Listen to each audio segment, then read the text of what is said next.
Okay.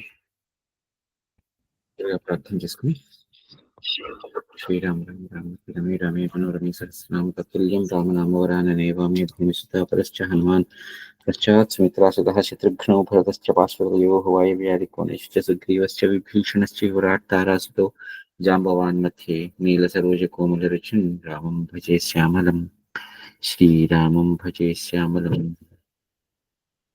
శ్రీరామో రామచ రామచంద్రశ్చ శాశ్వతః రాజీవలోచన Shriman రాజేంద్రో రఘుపుంగవః కూజంతం Rama రామేతి మధురం మధురాక్షరం ఆరుహ్య కవితా శాఖాం వందే వాల్మీకికోకిలం పుష్పదీకృతవారాసిం నచకీకృతరాక్షసం రామాయణ మహామాలా రత్నం వందే అనిలాత్మజం. Okay, మనం క్రితంసారి భగవంతుడు అంటే ఏమిటి, జ్ఞానం అంటే ఏమిటి, ఇదంతా కూడా మనం చర్చించుకున్నాం. ఇవాళ లాస్ట్ వారం మనం ఎక్కడ ఆగామంటే రాములు వారు ఒక ప్రశ్న వేశారు వశిష్ఠ మహర్షిని. ఆ ప్రశ్నకి సమాధానంగా వశిష్ఠ మహర్షి ఏం చెప్పబోతున్నారు, ఏం చెప్తారు అనే చోట ఆగాం మనం. సమాధానం మనం పూర్తిగా వినలేదు. ఆ సమాధానం ఏమిటి అనేది, అంతకీ రాములు వారు అడిగిన ప్రశ్న ఏమిటి? ఈ ప్రపంచం యొక్క మిథ్యాత్వం ఎటువంటిది? ఇది మిథ్య మిథ్య అంటారు. అసలు ఏం మిథ్య? అది ఎటువంటి మిథ్య? దాన్ని మిథ్య అని ఎందుకు అనాలి? భ్రమత్వం అంటే ఏమిటి? ఎందుకంటే సాధారణంగా ఇప్పుడు మనకి అందరికీ కలిగేటువంటి ప్రశ్నే అది కదా. ఇది మిథ్య ఏమిటి, మిథ్య అని ఎందుకు చెప్తున్నారు, ఉన్నది నాకు ఎదురుగుండా కనిపిస్తున్నది కదా, కనిపించేదాన్ని నేను మిథ్య అని ఎందుకు అనాలి? సాధారణంగా మనకందరికీ కలిగేటువంటి ప్రశ్నే ఇది కదా. సో ఇది మిథ్య ఎందుకైంది? పైగా రాములు వారు అడిగిన మరో ప్రశ్న ఏంటి అంటే, ఎంతో సూక్ష్మం అని చెప్తున్నారు ఈ బ్రహ్మం అంతా కూడా. మరి ఈ బ్రహ్మంలో, ఇంత సూక్ష్మమైనటువంటి బ్రహ్మంలో ఈ దృశ్య జగత్, ఈ ప్రపంచం అంతా కూడా ఎట్లా ఇమిడిపోయింది? యతో దృశ్య జాతస్య బ్రహ్మాండస్య జగత్ స్థితే మునే కథం అసత్తాస్తి క్వ మేరుహు సర్షపోదరే. ఇంత ఆవగింజలు, చిన్న ఆవగింజలు ఒక మేరు పర్వతాన్ని ఇమర్చగలమా? అంటే ఎంతో సూక్ష్మమైనటువంటి ఒక చిన్న వస్తువులో ఎంతో పెద్దదైనటువంటి ఈ జగత్తుని ఇమర్చగలమా అని అడిగితే, మనం క్రితంసారి చెప్పుకున్న సమాధానం ఏంటి అంటే, ఎక్కడ ఇమర్చగలం, ఎలా ఇమర్చగలం కదా? కేవలం మన యొక్క మిథ్యలో, అంటే మన యొక్క మనస్సులో మాత్రమే ఒక చిన్న ఆవగింజలో ఒక పెద్ద పర్వతాన్ని మనం ఇమర్చగలం. ఓకే, ఎలాగా అంటే నా ఊహ అంతే. నేను ఆ ఆవగింజనే అంత పెద్దగా చేస్తాను, ఆ మేరు పర్వతాన్ని పట్టేంతగా చేయగలను, లేదంటే ఆ మేరు పర్వతాన్ని ఇంత చిన్న ఆవగింజలు పట్టేటట్టుగా కుదించగలను, చేయొచ్చు. ఇప్పుడు కొంతమంది మనం ఈ మైక్రో ఆర్టిస్ట్లను చూస్తాం కదా. చిన్న బియ్యపు గింజ మీద వాళ్ళు తాజ్మహల్ బొమ్మ వేసేస్తారు, బొమ్మ చెక్కేస్తారు. లేకపోతే ఇంత చిన్న పెన్సిల్ ములుకు మీద వాళ్ళు రాధాకృష్ణుని చెక్కేస్తారు. మరి అనొచ్చు కదా, ఇంత చిన్న పెన్సిల్ ములుకు మీద ఇలా రాధాకృష్ణులు ఎలా నిలబడ్డారు, అసలు ఎలా ఎలా చెక్కగలిగారు? కేవలం ఊహ. ఆ ఊహలో నేను ఏదైనా చేయగలను. మిథ్యాత్వం అంటే అటువంటిది అని చెప్తూ వశిష్ఠ మహర్షి చెప్తున్నారు, రామా, నువ్వు కొన్ని రోజుల పాటు ఏకాగ్ర చిత్తుడవై సాధు సంగమ సత్యాస్త్రాలని నువ్వు సేవించిన ఎడల నీ నీ యొక్క చిత్తములో ఉన్నటువంటి మరీచిక వంటి ఈ దృశ్య భ్రాంతి తొలగిపోతుంది. మరీచిక అంటే ఒక మిథ్య వంటిది. అటువంటి ఆ దృశ్య భ్రాంతి తొలగిపోతుంది. అది ఎలా తొలగిపోతుంది అంటే, ఎప్పుడైతే నీకు ఇది ఒక మిథ్య, ఇది ఒక భ్రాంతి అనేటువంటి జ్ఞానం కలుగుతుందో, అప్పుడు నువ్వు ఆ దృష్టత్వ జ్ఞానం కూడా నశించిపోతుంది నీకు. ఏదైతే ఇది చూసి ఇది కృష్ణుడు అని నువ్వు అనుకున్నావో, ఆ పెన్సిల్ ములుకు మీద రాధాకృష్ణుల్ని ఇద్దరిని చెక్కినటువంటి వాళ్ళు, మనకి చూసిన వెంటనే ఏమనిపిస్తుంది? పెన్సిల్ ములుకు కనిపిస్తుందా? లేకపోతే దాని మీద ఉన్నటువంటి రాధాకృష్ణుల బొమ్మలు కనిపిస్తాయా?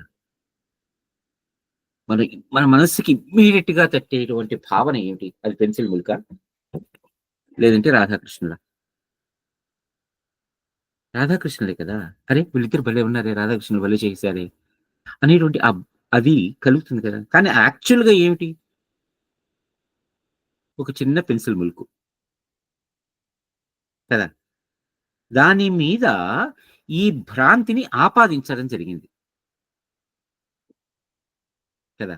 దాని మీద ఆ రాధాకృష్ణులు అనేటువంటి ఒక భ్రాంతిని ఆపాదించి, ఇది రాధాకృష్ణులు.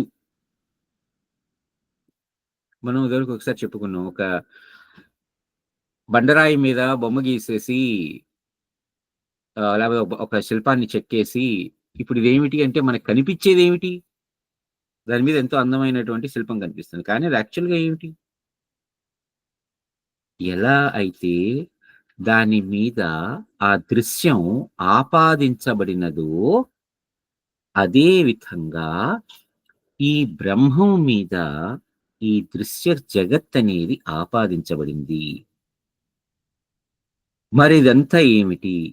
ఇదంతా కూడా బ్రహ్మమే.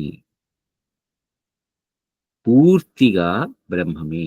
ఇప్పుడు ఇందాక అనుకున్నట్టు మళ్ళీ మనం పెన్సిల్ ములుకు ఎగ్జాంపుల్ దగ్గరికే వెళ్తే, ఆ పెన్సిల్ ములుకు మీద రాధాకృష్ణుల చెక్కినప్పుడు, ఆ రాధాకృష్ణుల చేతిలో ఆయన ఆహ్, వేణువుని పట్టుకున్నట్టు ఉంటుంది. ఆయన ఒక కాలు మీద ఇంకో కాలు వేసి అటు ఇటు అదే మడిచి నిలబడినట్టు ఉంటుంది. ఆ పక్కనే రాధాదేవి కృష్ణుడి భుజం మీద ఇలా తలవాల్చినట్టు ఉంటుంది. ఇంత బావుంటుంది కదా! అలానే ఆ కృష్ణుల వారి యొక్క పాద మంజీరాలు కూడా చక్కగా చెక్కబడి ఉంటాయి కదా! మరిందాక చూసినప్పుడు మనం ఆ పెన్సిల్ ములుకు మీద చూసినటువంటి రాధాకృష్ణుల బొమ్మలో ఉన్నటువంటి వివరాలలోకి వెళితే, ఇన్ని వివరాలు మనకు కనిపించినాయి. కానీ అది అసలైనదేమిటి? పూర్తిగా కూడా ఆహ్, గ్రాఫైట్. చిన్న గ్రాఫైట్ ముక్క. ఒక పెన్సిల్ ములక అంతే. ఏ విధంగా అయితే ఈ విషయం అంతా కూడా ఆపాదించి ఇన్ని డీటెయిల్స్ అవైతే చూసామో, ఏ డీటెయిల్ చూసినా కూడా అది అదేమో అనేటువంటి ఆలోచన మనకొచ్చింది గానీ, అది అసలైనటువంటి విషయం ఏది అంటే చిన్న పెన్సిల్ ములుకు, అది కూడా గ్రాఫైట్ ముక్క, అంతకు మించి ఇంకోటేం లేదు. అలానే ఈ బ్రహ్మం మీదకి ఈ దృశ్య జగత్తు ఆపాదించబడి, ఆ ఆపాదించబడిన దాంట్లోనే అనేక రకాలైనటువంటి మిథ్యా వస్తువులన్నీ కూడా మనకి గోచరమవుతున్నాయి. అసలైనదేది? ఇదంతా కూడా బ్రహ్మమే. మనకి కనిపిచ్చేది, కనిపించనిది ఏదైనా సరే బ్రహ్మమే. ఎందుకంటే ఇది దృశ్య జగత్తు. నీకు కనిపించేది మాత్రమే. పైకి కనపడేది వరకు మాత్రమే. అని ఈ జగత్తు మిథ్య అనేటువంటి ఏదైతే ఈ బోధని కలిగించి, నేను నీ యొక్క చిత్త దర్పణం అంటే నీ మనస్సు అనేది ఎందుకంటే ప్రతీదీ కూడా మనస్సు మీదనే ప్రతిభాసిస్తోంది. అది ఎక్కడ ప్రతిభాసిస్తుంది? మనస్సు అనేది ఎక్కడుంది ఇప్పుడు? దానికొక రూపాన్నివ్వు, దానికి చూపిచ్చు, నాకు మనసుని చూపిచ్చు అనేది ఎక్కడైనా ఉందా? కేవలం ఒక ఆలోచనలో, ఒక మేధలో కళ్ళు మూసుకుంటే మనకి కనిపించేటువంటి ఆ కదిలే చిత్రం మీద మాత్రమే అది ఉంది గాని, అదెక్కడైతే అది పోతుందో, అక్కడ పూర్తిగా మనకి మిగిలేది ఏమిటి? శూన్యమైనటువంటి ఒక బ్రహ్మము అనేటువంటిది మాత్రమే. ఎప్పుడైతే ఇదంతా గూడా నాకు మిథ్య అనేటువంటి విషయం బోధపడుతుందో, అప్పుడు దాన్ని అంటిపెట్టుకున్నటువంటి ఈ అహంకారాది భావనలు అన్నీ కూడా తొలగిపోతాయి కదా! అంతే కదా! ఎందుకంటే అది అరే! అది మిథ్య అని అందులో ఏమీ లేదురా ఇంక దేని గురించి ఆలోచించాలిరా నేను అంటే ఎప్పుడైతే ఆ మనసుకి పట్టినటువంటి మకిలి తొలగిపోతుందో, అలా తొలగిపోయినటువంటి మనస్సు మీద ఇంక ఏది ఏది భాసిస్తుంది? ఏ భావన భాసిస్తుంది? హ్మ్. అలానే ఇప్పుడొక శ్లోకం మీరు వినే ఉండొచ్చు. ఈ శ్లోకం మనకి ఆల్రెడీ భగవద్గీత బాగా చదువుకున్న వాళ్ళకి బాగా తెలుస్తుంది. నాసతో విద్యతే భావో నా భావో విద్యతే సతః. ఇక్కడ ఈ మొదటి పాదం మనం భగవద్గీతలో విన్నాం. ఎక్కడ అంటే భగవద్గీతలో సాంఖ్య యోగంలో అంటే రెండవ అధ్యాయంలో 16వ శ్లోకం ఇది. మొట్టమొదటి పాదం అంతా కూడా అదే రకంగా ఉంది. నాసతో విద్యతే భావో నా భావో విద్యతే సతః ఉభయోరపి దృష్టోంతః త్వనయోస్తత్వదర్శిభిః. ఇది మనకి సాంఖ్యయోగంలో ఉన్నటువంటి 16వ శ్లోకం. అదే శ్లోకం, అదే భావం యోగ వాసిష్టంలో ఇక్కడొస్తుంది మనకి. ఇది మనకి ఉత్పత్తి ప్రకరణంలో 7వ సర్గలో ఉన్నటువంటి 38వ శ్లోకం. ఏంటంటే, నాసతో విద్యతే భావో నా భావో విద్యతే సతః యత్తు నాస్తి స్వభావేన కః క్లేశస్తస్య మార్జని. 2 భావాలు కూడా ఒకటే. అందుకని మనకి భగవద్గీతని, యోగ వాసిష్టం 2 కూడా ఒకటే జ్ఞానాన్ని బోధిస్తాయి. భగవద్గీత మనకి ఒక చిన్న ఆ రోజున ఆహ్, భగవంతుడు అర్జునుడికి అర్జెంట్‌గా ఏదో ఒక గుళిక వేసేయాలి గాబట్టి, ఉన్న 40 నిమిషాల్లోనో, 45 నిమిషాల్లోనో ఈ జ్ఞానాన్నంతా గూడా ఒక చిన్న క్యాప్సూల్ లాగా చేసి ఆయన గొంతు మింగించేసాడు. తర్వాత మనకి యాక్చువల్‌గా అశ్వమేధ పర్వం దగ్గర మహాభారతంలో అశ్వమేధ పర్వంలో మళ్ళీ ఇదే జ్ఞానాన్ని చాలా విపులంగా చెప్తారు. భగవద్గీత మనకి యాక్చువల్‌గా భగవద్గీత అర్జునుడికి కృష్ణుడు 2 సార్లు చెప్తారు. 2 కూడా 2 వేర్వేరు సందర్భాలలో ఉంటుంది.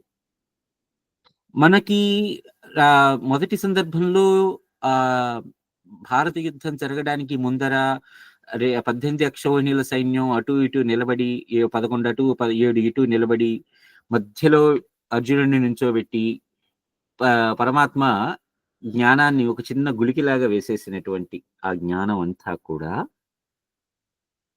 అర్జునుడికి మరలా ఆశ్వమేధిక పర్వం ముందర చెప్తారు. అశ్వమేధ పర్వంలో చెప్తారు.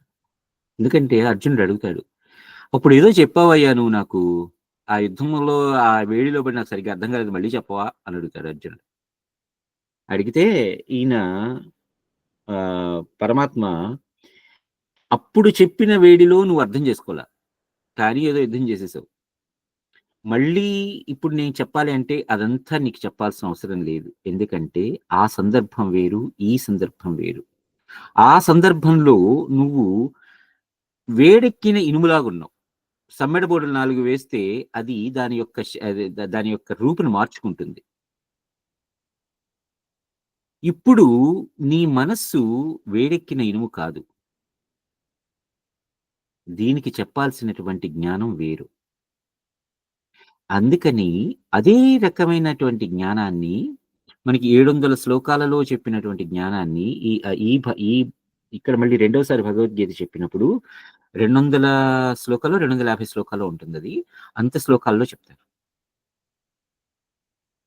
అయితే మనకి అక్కడ 700 శ్లోకాలలో ఏం చెప్పారు, ఇక్కడ 200 శ్లోకాలలో అటువంటి ఆత్మబోధే చేస్తారు గానీ, మనకి సాంఖ్యం చెప్తారు, కర్మయోగం చెప్తారు, భక్తి యోగం చెప్తారు, అదేంటి రాజవిద్య, రాజగుహ్య యోగం అని ఇలా రకరకాలైనటువంటి యోగాలతో కూడినటువంటి జ్ఞానాన్ని బోధిస్తే, ఇక్కడ మనకి పూర్తిగా ఆత్మజ్ఞానంతో కూడినటువంటిది ఉంటుంది. అశ్వమేధ పర్వం ముందు. అంటే అశ్వమేధ పర్వంలో బేసిక్‌గా. అక్కడ మనకి ఇక్కడ పూర్తి ఆత్మజ్ఞానంలో ఉన్నటువంటి ఆహ్, ఆహ్, భగవద్గీత ఉంటుంది. అక్కడ మనకి సాంఖ్యంలో ఏమైతే చెప్తారో ఏంటా శ్లోకం? ఆహ్, నాసతో విద్యతే భావో నా భావో విద్యతే సతః ఉభయోరపి దృష్టోంతః త్వనయోస్తత్వదర్శిభిః. ఇక్కడ వశిష్ఠ మహర్షి రాముల వారికి చెప్తారు. నాసతో విద్యతే భావో నా భావో విద్యతే సతః ఎత్తు నాస్తి స్వభావేన కహ క్లేశస్తస్య మార్జనే. రెండింటి భావం కూడా ఒకటి. ఏంటంటే నా అసతో విద్యతే భావో నా భావో విద్యతే సతః. అసత్ అనేటువంటి దానికి ఎప్పుడూ కూడా సత్ లేదు. సత్‌కి ఎప్పుడూ కూడా అసత్ లేదు. అంటే ఏ విషయం అయితే, ఏ విషయ వస్తువైతే మనం లేదు అని అంటున్నామో, దానికెప్పుడూ కూడా అస్తిత్వం లేదు. అది లేనిదే. అలానే ఏదైతే అసలుగా ఉన్నదో, అది ఎల్లప్పుడూ ఉండే ఉంటుంది. కదా! ఇప్పుడు ఒక చిన్న మెజిషియన్ ఉన్నాడు. ఆ మెజిషియన్ ఏదో చిన్న ట్రిక్ చేశాడు. ఆ ట్రిక్ చేసినప్పుడు ఆ ఒక్క నిమిషంలో మనకి ఆ విషయం తెలియనంత మటుకు కూడా అబ్బా! ఇది భలే ఉందే! ఈ ట్రిక్ భలే చేశాడే! ఎక్కడి నుంచి తెప్పించాడు ఆ పావురాన్ని? లేకపోతే ఈ పేక ముక్కల్ని ఎలా మార్చాడు? అనేటువంటి ఆలోచన ఉంటుంది. కానీ ఎప్పుడైతే దానికి సంబంధించిన ట్రిక్ తెలిసిందో, ఆ పావురాన్ని ఎక్కడో ఆ టోపీలో దాచిపెట్టుకోవడం, లేకపోతే పేక ముక్కల్ని ఎక్కడో దానికేదో గుర్తుపెట్టుకోవడం సంథింగ్ ఏదో చేస్తాడు. ఎప్పుడైతే చేసాడో ఛీ! నేనింత వెధవనయిపోయానేంట్రా వాడిని ఆహ్, ద ఏమో ఐ బికేమ్ ఎ ఫూల్ అనిపిస్తది మనకి కదా! సో, అలా అని మనకి ఎప్పుడైతే ఆ అసత్ వస్తువు అనేటువంటిది దాని గురించి మనకి పూర్తి విషయ పరిజ్ఞానం ఉండదో, అప్పటి వరకు కూడా అసత్ అనే వస్తువు నాకు ఉండే ఉంటుంది. కానీ ఎప్పుడైతే ఆ అసత్ వస్తువు యొక్క అస్తిత్వం మిథ్య అని తెలిసిందో, ఇక నాకు దాని గురించిన బాధ లేదు. దాని గురించినటువంటి ఆలోచన గూడా ఉండదు. అలానే ఏదైతే సత్ అనేది ఉన్నదో, ఏదైతే ఉన్నది అనేదైతే నేననుకుంటున్నానో, అది ఎల్లప్పుడూ ఉండే ఉంటుంది. ఇప్పుడిక్కడ ఈ బ్రహ్మము, జగత్ అనేటువంటి వాటి విషయంలో చూస్తే అదే విషయం మనకి తెలుస్తుంది. ఎలాగా? బ్రహ్మం అనేది ఎల్లప్పుడూ కూడా ఉన్నది. అది సద్వస్తువు. దాని మీద ఈ జగత్తు అనేది ఆపాదించబడినది. అది అసద్వస్తువు. ఇప్పుడు ఒక అద్దం ఉన్నది. ఆ అద్దంలో నేను చూస్తున్నంత సేపు మాత్రమే ఆ అద్దం విషయాన్ని ప్రతిబింబిస్తుంది. ఎప్పుడైతే నా దృష్టి ఆ అద్దం నుంచి బయటికొచ్చేసి, అద్దం నుంచి పక్కకొచ్చి చూసానో, ఆ అద్దంలో శూన్యం కనిపిస్తుంది. కదా! ఎందుకంటే ఇక్కడ మనకి ఈ శ్లోకానికి మనకి భగవద్గీతలో ఆహ్, శంకరాచార్యుల వారు చాలా గొప్ప భాష్యం చెప్తారు. ఏంటంటే ఇక్కడ భగవద్గీతలో ఉన్న శ్లోకం ఏంటి? నాసతో విద్యతే భావో నా భావో విద్యతే సతః ఉభయోరపి దృష్టోంతః త్వనయోస్తత్వదర్శిభిః.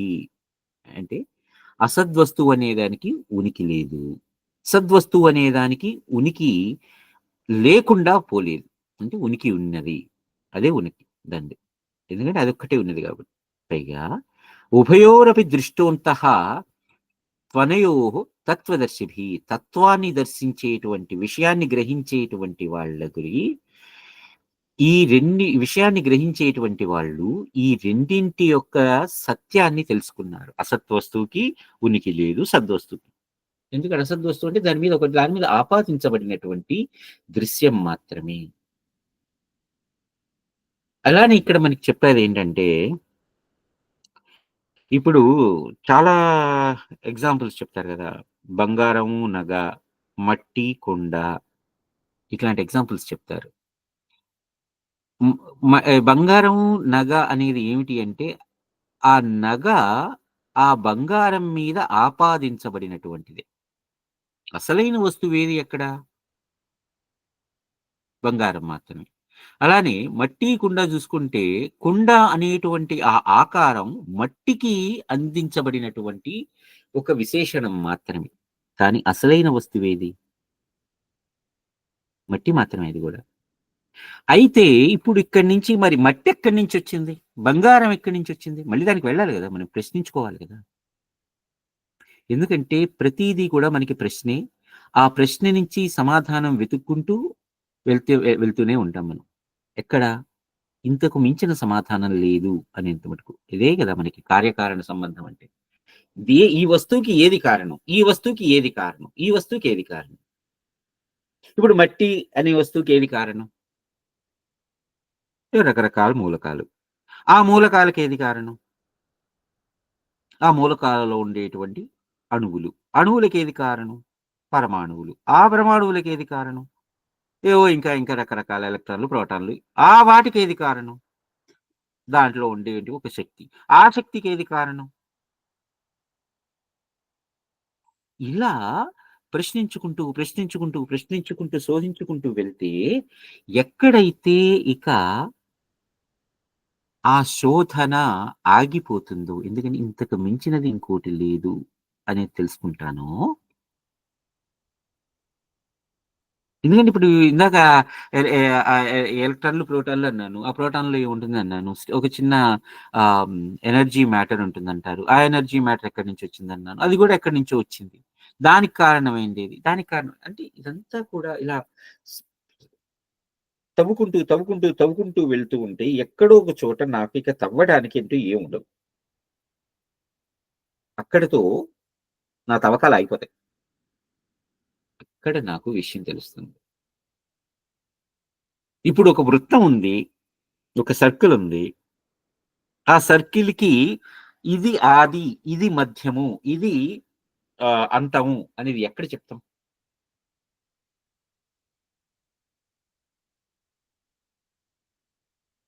ఎవరైనా ఒక సర్కిల్‌కి ఆది, మధ్యాంతాలు ఎవరైనా ఎలా చెప్తారు? ఎవ్వరు చెప్పలేరు గదా! ఎందుకంటే అది పూర్ణమైనది. ఆ పూర్ణానికి ఆది, మధ్యాంతాలు ఎక్కడి నుంచొస్తాయి? ఉన్నదొక్కటే అప్పుడు. కేవలం అపూర్ణమైనది.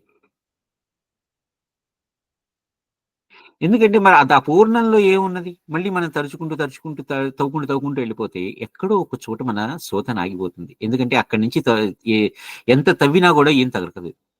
అదే మనకి బిందువు. ఆ వృత్తం యొక్క కేంద్రం అదే బిందువు. మనకి లలితా సహస్రనామాల్లో దొరికేటటువంటి మొట్టమొదటి పేరు గాని, లేకపోతే గనక ఆహ్, ఆహ్, మన శ్రీచక్రంలో అమ్మవారు బిందు స్వరూపంలో ఉంటారు అని చెప్పటానికి మూలం గాని అదే. ఎక్కడైతే ఇక నా యొక్క శోధన ఆగిపోతుందో, అక్కడ ఉన్నదే బ్రహ్మము. ఆ అమ్మవారు గాని, మనం అంటే ఎవరి దృష్టికోణం నుంచి ఆలోచించుకుంటే, అది అమ్మవారనో, అయ్యవారనో, ఈ 2 కానటువంటి ఒక శక్తి స్వరూపమనో, పంచాయతనాల్లోకెళ్తే వీళ్ళు గణేష్ తత్వమనో, సూర్య తత్వమనో, లేకపోతే కుమారస్వామి తత్వమనో, ఏదైనా, ఏదైనా ఎవరి దృష్టికోణం నుంచి వాళ్ళు చూసుకోవచ్చు కదా! ఇలా మనకి ఏది ఎక్కడైతే ఈ కార్యకారణ సంబంధం అనేది పూర్తిగా నశించిపోయి అక్కడ ఏమీ లేదు అన్న చోట ఉన్నది బ్రహ్మము. ఆ బ్రహ్మమే ఈ మిగిలినటువంటి ఈ దృశ్య జగత్తుకి కార్యకారణాలన్నింటికీ కూడా మూలమైనది. ఆ బ్రహ్మం గాకుండా వేరేది ఏదైతే నీకు కనిపిస్తోంది అని అనుకుంటున్నావో అదే మిథ్య. దానికే నువ్వడిగినటువంటి ప్రశ్నకి సమాధానం నాన్న అని వశిష్ఠ మహర్షి రాముల వారికి చెప్పినటువంటిదనమాట. ఏంటంటే, ఈ సూక్ష్మమైనటువంటి ఈ బ్రహ్మంలో ఈ ప్రపంచం ఎలా ఇమిడిపోయింది కదా! ఇది మిథ్యాత్వం ఎలా అవుతుంది? ఇంత సూక్ష్మమైన విషయంలో ఈ ప్రపంచం ఎలా ఇమిడిపోయింది?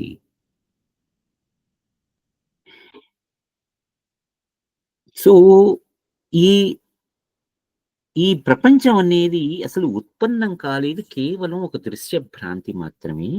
జగన్నాంనా చ జగన్నాంనా నచ నచోత్పన్నం జగన్నాంనా నచోత్పన్నం నచాస్తి నచ దృశ్యతే హేమ్నీవ కటకాదిత్వం కిమేతన్ మార్జనే శ్రమః. నాన్న, ఈ బంగారం కాక నగలు అనేటువంటివి మిథ్యా వస్తువులే అయినట్లుగా ఈ జగత్తు కూడా మిథ్యయే. ఈ జగత్తనే వస్తువు సృష్టింపబడలేదు. కాబట్టి అది లేదు. అది దృశ్యం నచ దృశ్యతే, కనిపించటం కూడా కనలేదు. ఇక ఈ తుచ్చమైనటువంటి అంటే అసలు లేనటువంటి జగత్తుని మనస్సు నుంచి తొలగించేసేయాలంటే ఇక శ్రమ ఏముంటుంది నీకు? ఏమ్నీవ కటకాదిత్వం కిమేతన్ మార్జనే శ్రమః.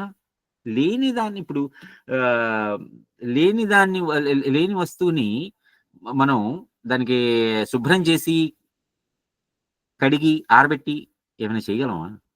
మార్జనం అంటే అంతే గదా! అంటే ఇంక దాని గురించి ఏం చెప్పాలి? లేని దాని గురించి?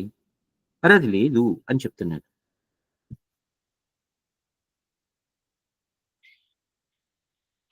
ఈ మరుభూమియందు సరోవరమును, చంద్రునియందు ద్విత్వమును అసంభవములే అయినట్లుగా ఉత్పత్తియే లేని ఈ జగత్తునకు అస్తిత్వం కూడా అసంభవమే. ఇక దీని యొక్క ఉనికి ఎచ్చటుంది అని రకరకాలైనటువంటి ఉదాహరణలిస్తూ ఈ ఆహ్, వంధ్యకి కొడుకెలా ఉంటాడు, రైట్? లేకపోతే మరుభూమి యందు నీళ్ళెక్కడి నుంచొస్తాయి? అంటే ఎడారిలో నీళ్ళెలా ఉంటాయి? ఆకాశంలో చెట్లెలా మొలుస్తాయి? రైట్? అలాగే ఈ జగత్తు అనేటువంటిది కూడా అసత్తైనది మాత్రమే, లేనిదనేటువంటిది మాత్రమే, ఆపాదించబడినటువంటి మాత్రమే. ఎప్పటి వరకు అయితే మనం ఆ మిథ్యలో భాగంగా ఉండిపోతామో, అంతవరకు కూడా దానినే నిజం అనుకుంటాం. ఒక్కసారిగా నా కళ్ళ ముందు ఉన్నటువంటి పొరలన్నీ తొలగిపోతే,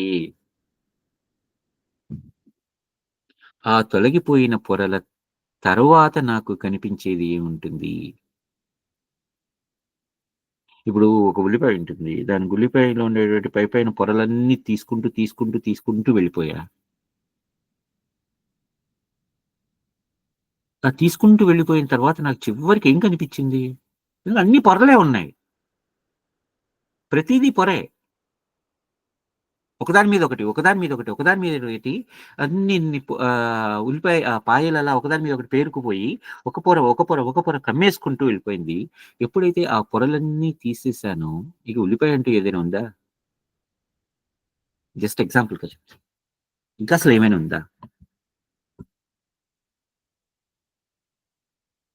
రామా, నీవు కాంచేదంతా కూడా బ్రహ్మమే. ఎందుకంటే, ఆ బ్రహ్మమే అనేకానేకమైనటువంటి రూపాలని, దృశ్య జగత్తులని నీకు కల్పిస్తోంది. యదిదం దృశ్యతే రామ తద్బ్రహ్మైవ నిరామయం ఏతత్ పురస్తద్వక్ష్యామి యుక్తితో న గిరైవ చ. ఈ విషయాన్ని గురించి నీకు తరువాత యుక్తితో అంటే అనేకమైనటువంటి ఆఖ్యానాలు చెప్తారు మనకి రాబోయే సర్గలన్నీ కూడా. చాలా సర్గల్లో చాలా కథలు కథలుగా ఈ విషయాలన్నీ చెప్తారు. ఆ కథలు గూడా మనకి ఆహ్, ఆహ్, ఒక 'క్రిస్టోఫర్ నోలన్' మూవీ చూస్తున్నట్టుంటుంది. నిజంగా చెప్తా. ఒక 'ఇన్సెప్షన్' మూవీ మనకి అనిపిస్తుంది. 'ఇన్సెప్షన్' సినిమాలో వాడు ఒక కలలో అలా కలలో అనుకుంటూ వెళ్ళిపోతూ ఉంటాడు కదా! వాస్తవానికి. అదంతా గూడా మనకి యోగ వాసిష్టంలో ఉంటుంది. మనం ముందరకెళ్తుంటే చాలా బావుంటుంది. ఒక 'ఇన్సెప్షన్' సినిమా చూసినట్టుగానే ఉంటుంది మనకి. ఆహ్, సరే మనం ఇటొద్దాం. సో, రామా నువ్వు కాంచినదంతా గూడా నీకు కనిపించేది ఏదైతే ఉందో అది వాస్తవంగా బ్రహ్మం. జగత్తనేది కాదు. ఈ విషయం నీకు రాబోయే సర్గలలో వివిధ ఆఖ్యానాలతో చెప్తాను అని చెప్పి, ఇక్కడితో మనకి ఇది దృశ్య సత్తా ప్రతిజ్ఞానామ సప్తమ సర్గ. ఏడవ సర్గ ఇక్కడితో మనకి పూర్తవుతుంది. ఇప్పుడు ఎనిమిదవ సర్గకు వెళ్తున్నాం. అంటే ఈ ప్రతి సర్గకి కూడా నేను I'm trying to explain only the synopsis. దాని కాకపోతే ఆ సినాప్సిస్ కూడా మనకి ఆహ్, ఒక చిన్న దీపంలాగా కాంతి చూపించుకుంటూ వెళ్తుంది అంతే. ఇప్పుడు రాముల వారు మరో ప్రశ్న ఇస్తున్నారు. ఇదేంటంటే, మరి ఈ బ్రహ్మజ్ఞానం యొక్క స్వరూపం ఏది? జ్ఞానం యొక్క స్వరూపం ఏమిటి? బ్రహ్మజ్ఞానం యొక్క స్వరూపం ఏంటి? కయేతద్ జ్ఞాయతే యుక్త్యా కథమేతత్ ప్రసిద్ధ్యతి న్యాయానుభూత అగ్నే ఏతస్మిన్ నగ్నే యమవశిష్యతే. ఈ బ్రహ్మజ్ఞానం యొక్క స్వరూపం ఎటువంటిది? దీనిని నేను ఎలా తెలుసుకోగలను? అని అడుగుతున్నారు రాముల వారు. అంటే మనకి సాధారణంగా ఇప్పుడు ఏదైనా సరే మనం ఇప్పుడు ఒక ఎడారి లాంటి ప్రాంతంలో మనం మన యొక్క పుట్టుక, బ్రతుకు, చావు అన్నీ కూడా ఆ ఎడారి లాంటి ప్రాంతంలోనే జరిగినాయనుకోండి. అప్పుడు మనకి అసలైనటువంటి వేరే ఇంకో ప్రపంచం ఉన్నదిరా అసలైనది గాదు. ఇంకో ప్రపంచం ఉన్నదిరా. అక్కడ పూర్తిగా మంచు ఉంటుంది. అక్కడ చల్లదనం ఉంటుంది. ఎల్లప్పుడూ గూడా 24 గంటలు కూడా పూర్తి మంచుతోనే కప్పబడిపోయినటువంటి ప్రదేశాలురా అవి. ఇగ సహారా ఎడారి, అంటార్క్టికా అనుకున్నామనుకోండి. ఎప్పుడైతే నేను సహారా ఎడారిలోనే నా బ్రతుకును, నా పుట్టుక, నా మరణం ఇవన్నీ జరుగుతున్నాయో, నాకు అవతల ఇంకొక ప్రదేశం ఉన్నది అనే విషయం నాకు తెలుస్తుందా? ఎందుకంటే, నేను ఆ ఎడారి బతుకే నా బ్రతుకు. అందులోనే నేను బతకటం నా సర్వైవల్ అని నేను చూసుకుంటాను. కదా! ఎప్పుడైతే దానిని దాటి బయటికొచ్చానో, అప్పుడు వేరొక రకమైన సర్వైవల్‌ని నేను ఫేస్ చేయాలి. సర్వైవల్ ఛాలెంజెస్‌ని నేను ఫేస్ చేయాలి అనే విషయం నాకు తెలుస్తుంది. అంటే నేననేదేంటంటే, ఎప్పటి వరకు అయితే నాకు ఒక దృశ్యంలో, ఒక మిథ్యలోనే బ్రతుకుతున్నానో, ఆ మిథ్యే వాస్తవం అని అనుకుంటాను. ఆ వాస్తవాన్నే నేను బ్రహ్మంగా చూస్తాను. దాన్ని దాటి బయటికి రాను. కానీ దాన్ని దాటి బయటికి వచ్చి చూస్తే, ఇంకో వేరే రకమైనటువంటిది కూడా నాకు కనిపిస్తుంది. అది కూడా ఒక దృశ్యమే. ఆ దృశ్యం ఇంతకు మునుపు చూసినటువంటి దృశ్యం కన్నా వేరుగా ఉంటుంది. లేదా ఒక ఎడారి నుంచి తీసుకెళ్ళి ఇంకో ఎడారిలో పడేశాను. ఎక్కడో పడ్డా నేను. ఏదో సహారా ఎడారి నుంచి థార్ ఎడారో లేకపోతే అటు మంగోలియాలో ఉన్న ఇంకో ఎడారి ఏదో ఉంది. దాంట్లోకి వెళ్లి పడ్డా. అక్కడ నాకు సర్వైవల్ ఆల్రెడీ ఎడారిలో ఎలా బ్రతకాలో నాకు తెలుసు కాబట్టి ఏవో ఇంక చిన్న చిన్న అడ్జస్ట్‌మెంట్స్ చేసుకుంటూ నేను అవతల ఎడారిలో కూడా బ్రతికేయగలను. కదా! అలాగే ఈ దృశ్య రూపమైనటువంటి ఈ జగత్తులో నేను ఏ రకంగా అయితే ఎలా బ్రతుకుతున్నానో, ఇంకొక దృశ్య రూపమైనటువంటి జగత్తు గురించినటువంటి విషయం లేదో, అప్పటి వరకు కూడా నేను దానినే బ్రహ్మం అనుకుంటా. ఎప్పుడైతే నాకు వేరొకటున్నది అన అనేటువంటి ఒక కండిషన్ ఫేస్ చేస్తానో, అక్కడ నాకు మళ్ళీ అక్కడ కూడా సర్వైవల్ నాకి కష్టమవుతుంది. కానీ తర్వాత నెమ్మది నెమ్మదిగా అలవాటు చేసేసుకుంటాను. అంటే అక్కడ గూడా నేను ఆ మిథ్యకే అలవాటు పడిపోతాను. అప్పుడేమవుతుంది నాకు, ఇంతకు మునుపు ఒక దృశ్య జ్ఞానం ఉంది. ఇప్పుడు మరొక దృశ్య జ్ఞానం వచ్చింది. ఇప్పుడు ఈ 2 దృశ్య జ్ఞానాలు గాకుండా ఇప్పుడు నాకు ఇంకో ఆలోచన వస్తుంది. అరే! ఇంతకు మునుపు నేను పూర్తిగా ఎడారిలా ఉన్నాను. ఇప్పుడు పూర్తి మంచుతో కప్పబడుకున్నాను. ఈ 2 లేనటువంటి సమశీతోష్ణమైనటువంటి పరిస్థితులు ఇంకోటేమైనా ఉన్నాయా? అనే ఆలోచన రావచ్చు కదా! ఇప్పుడు దాని గురించి కూడా నా శోధన జరుగుతుంది గదా! ఎప్పుడైతే నా శోధన మళ్ళీ అక్కడికెళ్ళిందో సమశీతోష్ణం. అరే! ఇంతకు మునుపు నేను ఎడారిలో ఉన్నాను. ఇప్పుడు మంచులో ఉన్నాను. ఇప్పుడు సమశీతోష్ణ స్థితిలో ఉన్నాను. ఈ 2 గాకుండా కేవలం వానలు పడే ప్రదేశం ఏమైనా ఉందా? ఇప్పుడు నా నా నా శోధన ఇంకా ముందరికెళ్ళింది. ఇప్పుడు ఈ 2 గాకుండా అంటే ఒకదాని మీద ఒక పొర మీద ఒక పొర, ఒక పొర మీద ఒక పొర, ఇంకో పొర మీద ఇంకో పొర. ఇలా ఈ మిథ్యాత్వం ఏదైతే ఉందో అది నా కన్ను కప్పేసినంత మటుకు కూడా నేను ఆ మిథ్యనే ప్రపంచం అనుకుంటాను. ఆ మిథ్యే వాస్తవం అనుకుంటాను. అదే సత్వస్తువు అనుకుంటాను. ఎప్పుడైతే ఇదంతా ఒక పొర నుంచి దాటిపోయి ముందరికి వెళ్తూ ఉంటానో, ఆ మిథ్య అనేటువంటి పొర తగిలిపోతూ ఉంటుందో, అప్పుడు నాకు అరే! ఇంకోటేమైనా ఉందా? ఇంకోటేమైనా ఉందా? అనే ఆలోచనొచ్చి ఎక్కడికైతే ఆగిపోయిందో అదే నీ యొక్క బ్రహ్మజ్ఞాన స్వరూపము. వశిష్ఠ మహర్షి చెప్పేది అదే అన్నమాట. బహుకాలమియం రూఢా మిథ్యాజ్ఞాన విసూచిక జగన్నామ్య విచారాఖ్య వినా జ్ఞానం న శామ్యతి.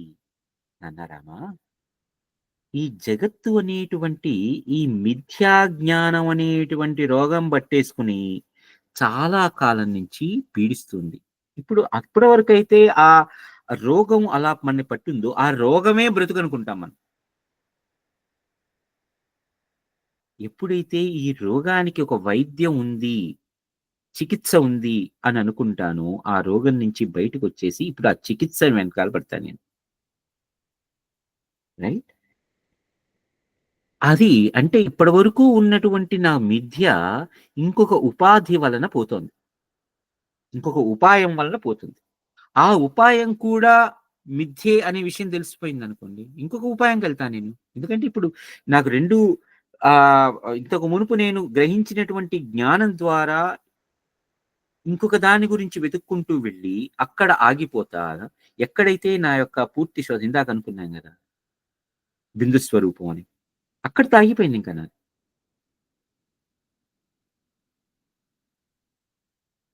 అలా అక్కడ అంటే ఈ బ్రహ్మజ్ఞాన స్వరూపం అంటే ఏంటంటే, ఇది మిథ్య అని తొలగించుకుంటూ పోతూ, అసలైనటువంటి విషయాన్ని గ్రహించుకుంటూ నెమ్మది నెమ్మదిగా గ్రహించుకుంటూ అక్కడికి వెళ్తా. వెళ్ళి అక్కడ నాకు ఈ కార్యకారణ సంబంధాలు, దృశ్యత్వ సంబంధాలు ఇవన్నీ ఈ త్రిగుణాలు లేకపోతే ఈ అరిషడ్ వర్గాలు ఏవైతే మనకి చెప్తున్నారో, ఈ ప్రాపంచికమైనటువంటి విషయాలన్నిటిని కూడా దాటిపోయి, ఎక్కడైతే నాకు శూన్యత్వం తప్పితే ఇంకొకటి ఏమీ లేదు ఇది. ఎందుకంటే శూన్యత్వం అంటే అది. భావన. అది కూడా శూన్యత్వం అనేది కూడా ఒక భావన. అది తర్వాత వస్తుంది మనకు యాక్చువల్‌గా. బ్రహ్మం అనేది కూడా లేదనే చోటుకెళ్ళిపోతాం మనం. సో, అది నెమ్మదిగా ఇప్పుడే కాదు. సరే, రాములు వారు మళ్ళీ ప్రశ్నిస్తారు. రామా సారీ మహర్షి, ఆత్మజ్ఞానాన్ని బోధించేటువంటి శాస్త్రాలన్నింటిలోకెల్లా ముఖ్యమైనదేది? దేనిని పఠిస్తే జీవుడు ఇక శోకాన్ని పొందడు.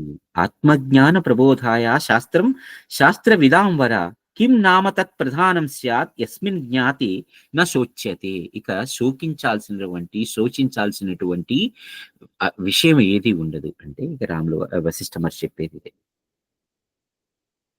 ఈ ఆత్మజ్ఞాన ప్రబోధాలలో అన్ని శాస్త్రాలలోకెల్లా ఈ మహారామాయణం అనేది శుభమైనది.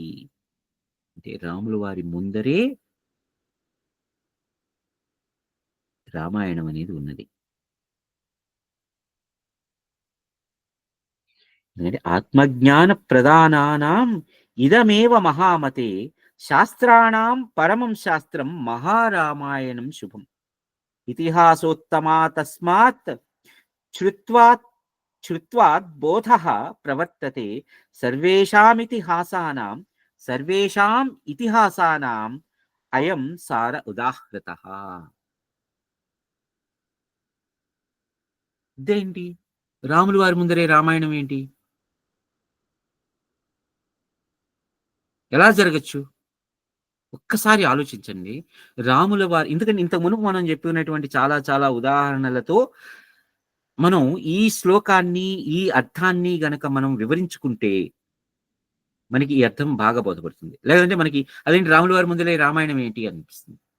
రాముల వారి కన్నా కూడా ముందరే రామాయణం ఉన్నదా? మహారామాయణం అనేది ఉన్నదా? వశిష్ఠ మహర్షి చెప్తున్నారు కదా! ఆత్మజ్ఞాన ప్రధానానాం ఇదమేవ మహామతే శాస్త్రాణం పరమం శాస్త్రం మహారామాయణం శుభం. ఇతిహాసోత్తమాత్ తస్మాత్ శ్రుత్వాత్ శ్రుత్వాత్ బోధః ప్రవర్తతే సర్వేషాం ఇతిహాసానాం అయం సార ఉదాహృతః. ఒక్కసారి ఆలోచించండి మీరు.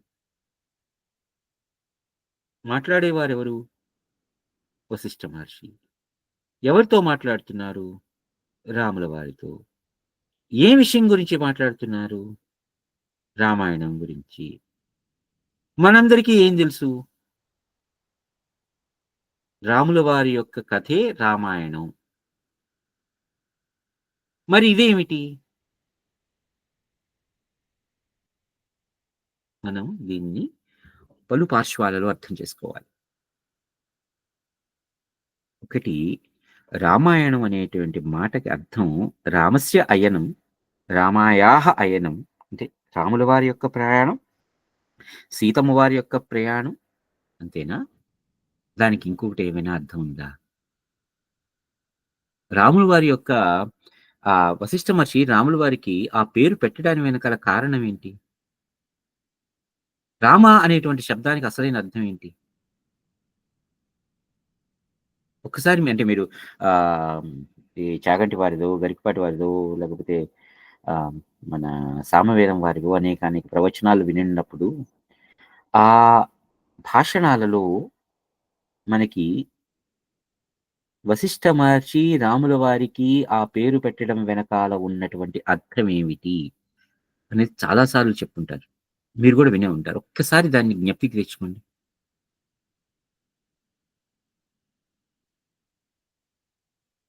గంగాధర్ గారు మీరేమైనా విన్నారా ఎప్పుడైనా?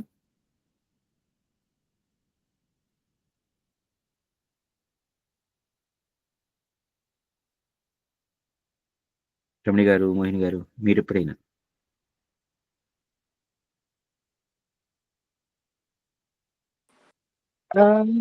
విన్నాను కానీ నాకు ఇప్పుడు ఏంటో గుర్తు రావట్లేదండి.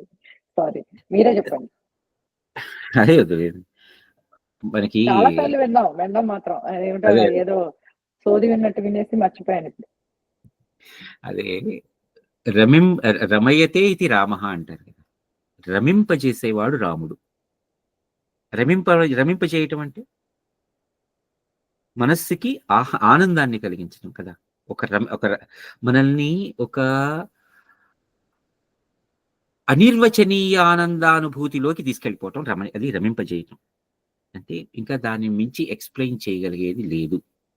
వర్ణించనలవి కానంతటి ఆనందాన్నిలోకి తీసుకెళ్ళిపోవటం రాముడు అది రమింపజేయటం. మనల్ని అంత మనకి అంత ఆనందాన్ని కలిగించేటువంటి వాడు రాముడు. కదా! మరి అంత ఆనందాన్ని ఎవరు కలిగిస్తారు?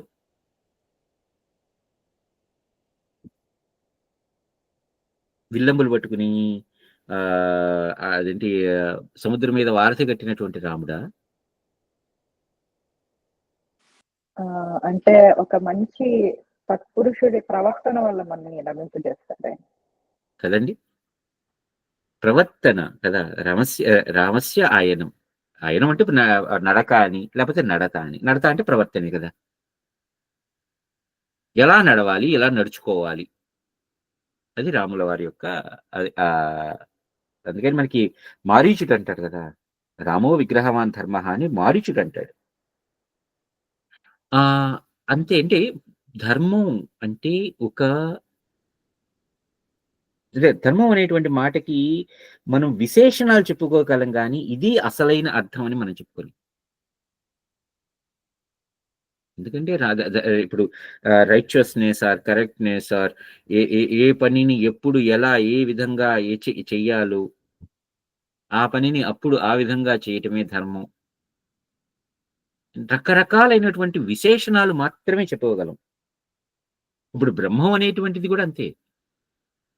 దానికి సంబంధించినటువంటి విశేషణాలు చెప్పుకోగలం గానీ, అది ఇది అని నిర్వచించలేం మనం. పూర్తి అసలైన 100% నిర్వచనం ఇవ్వలేం మనం. బ్రహ్మము, బృహత్ నుంచి వచ్చింది. ఓకే. దాని యొక్క అర్థం ఏంటి? దాని విశేషణమే చెప్పుకోవాలి. ఇప్పుడు మనకి విష్ణు సహస్రనామాల్లో ఉన్నటువంటి 1000 పేర్లు కూడా ఆయన యొక్క విశేషణ నామాలు, గుణ సంబంధిత నామాలు తప్పితే అసలైన పేరు ఏది? ఎవరికి తెలుసు? అంటే ఆయన పేరు అనేది లేదు. అనామకుడు ఆయన. అంటే ఎవరికి పేరు లేనటువంటి మాకు సాధారణంగా మనం అనామకుడు అంటే ఏదో తక్కువ మాటలు మాట్లాడేస్తాం గానీ, అనామకుడు, అనామిక. అమ్మవారికి ఇంకో పేరు అనామిక. పేరు లేనటువంటిది. అది కూడా ఒక పేరైపోయింది. మిగిలినవన్నీ కూడా మనకి విశేషణాలు మాత్రమే. విశ్వం విష్ణుర్వషట్కారః. విశ్వం మనకి సాధారణంగా మొట్టమొదటి పేరు అదే కదా! విశ్వం. నువ్వు చూసేది ఏదైతే ఉందో అదంతా కూడా ఆయనే. విష్ణువు. అన్ని చోట్ల ఎప్పుడైనా, ఎక్కడ అయినా ఆహ్, ఉండేటువంటి వాడు. సర్వవ్యాపకుడు.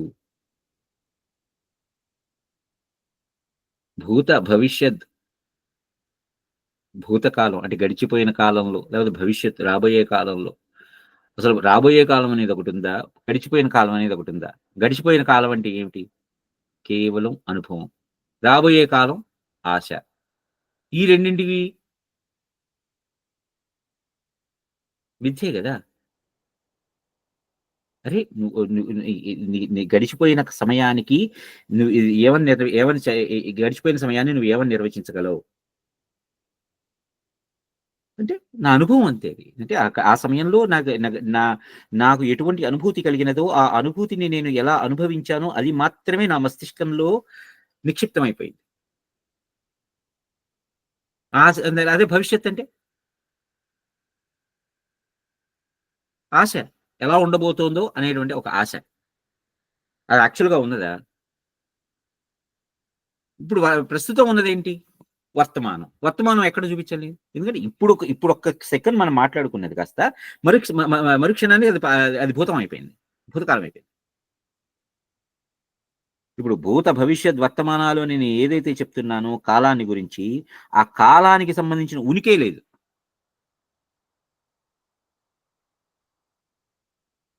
కదా! అంటే ఏదైతే నాకు మిథ్యాభావాన్ని కలిగిస్తోందో, ఆ మిథ్యాభావాన్ని తొలగించేసుకొని చూసుకుంటేనే మిగిలిపోయేది బ్రహ్మము అని అది గూడా ఒక విశేషణం మాత్రమే. దాన్ని నిర్వచించి ఇది 100% ఇది ఇదే అని చెప్పలేం. అందుకని రామ బ్రహ్మం రమింపజేస్తుంది. నా ఆనందంలో అంటే నేను ఎంత పరమానంద స్థితిలో ఉండగలనో, ఆ స్థితిలో ఉండటమే నేను బ్రహ్మాన్ని పొందటం. ఎందుకంటే అటు భూతకాలం అని లేదు, భవిష్యత్ కాలం అని లేదు, వర్తమానం కూడా లేదు. ఏమున్నది అంటే ఆ ఆనందమైనటువంటి స్థితి మాత్రమే. ఆ ఆనందకరమైనటువంటి స్థితి మాత్రమే బ్రహ్మము. ఆ ఆనందకరమైన స్థితే రాముడు. రామః రమింపజేస్తాడు. ఎవరు అంటే ఏది రమింపజేస్తోంది నన్ను? ఎవడు రమింపజేయబడుతున్నాడు? నా మనస్సు అనేది. ఎందుకంటే ఆ అనుభవాన్ని నేను నా మనస్సులోనే మాత్రమే పొందుతున్నాను. వాడు బ వాడు బ్రహ్మ. ఆ రమింపచేయొస్తున్నవాడు, అలానే ఆ రమింపచేయబడుతున్నవాడు ఇద్దరు ఒకళ్ళే.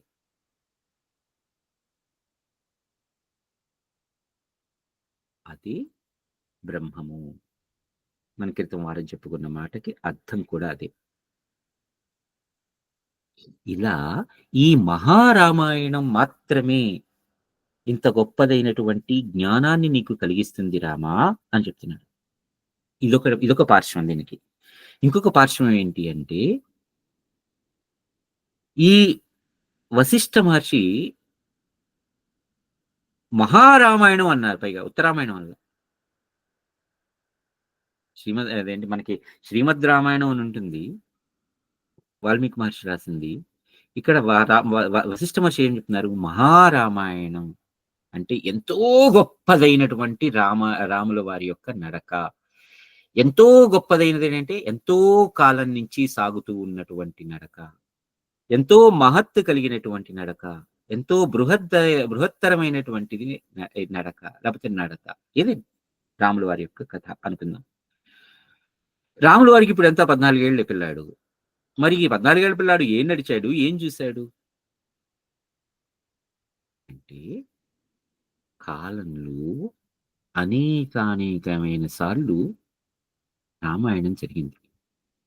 మన భవిష్యత్తులో మనం రాబోయే తరాల్లో చెప్పుకుంటాం. ఎందుకంటే ఈ శ్లోకానికి సంబంధించి ఇప్పుడు మామూలుగా ఇది మాట్లాడుకుంటా వెళ్ళిపోయాను అనుకోండి. అదేంటి మహారామాయణం గురించి వశిష్ఠ మహర్షి ఎందుకు చెప్తున్నారు రాముల వారికి అంటే ఎన్నెన్నో సార్లు ఈ రామాయణం గడిచిపోయింది. ఇప్పుడు మీరు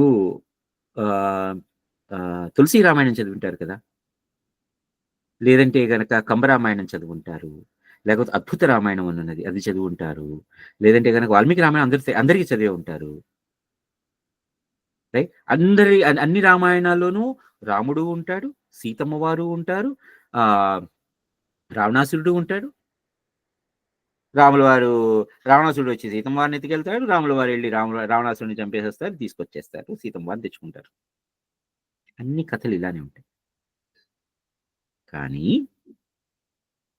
ఆ కథల యొక్క నడత తేడాగా ఉంటుంది.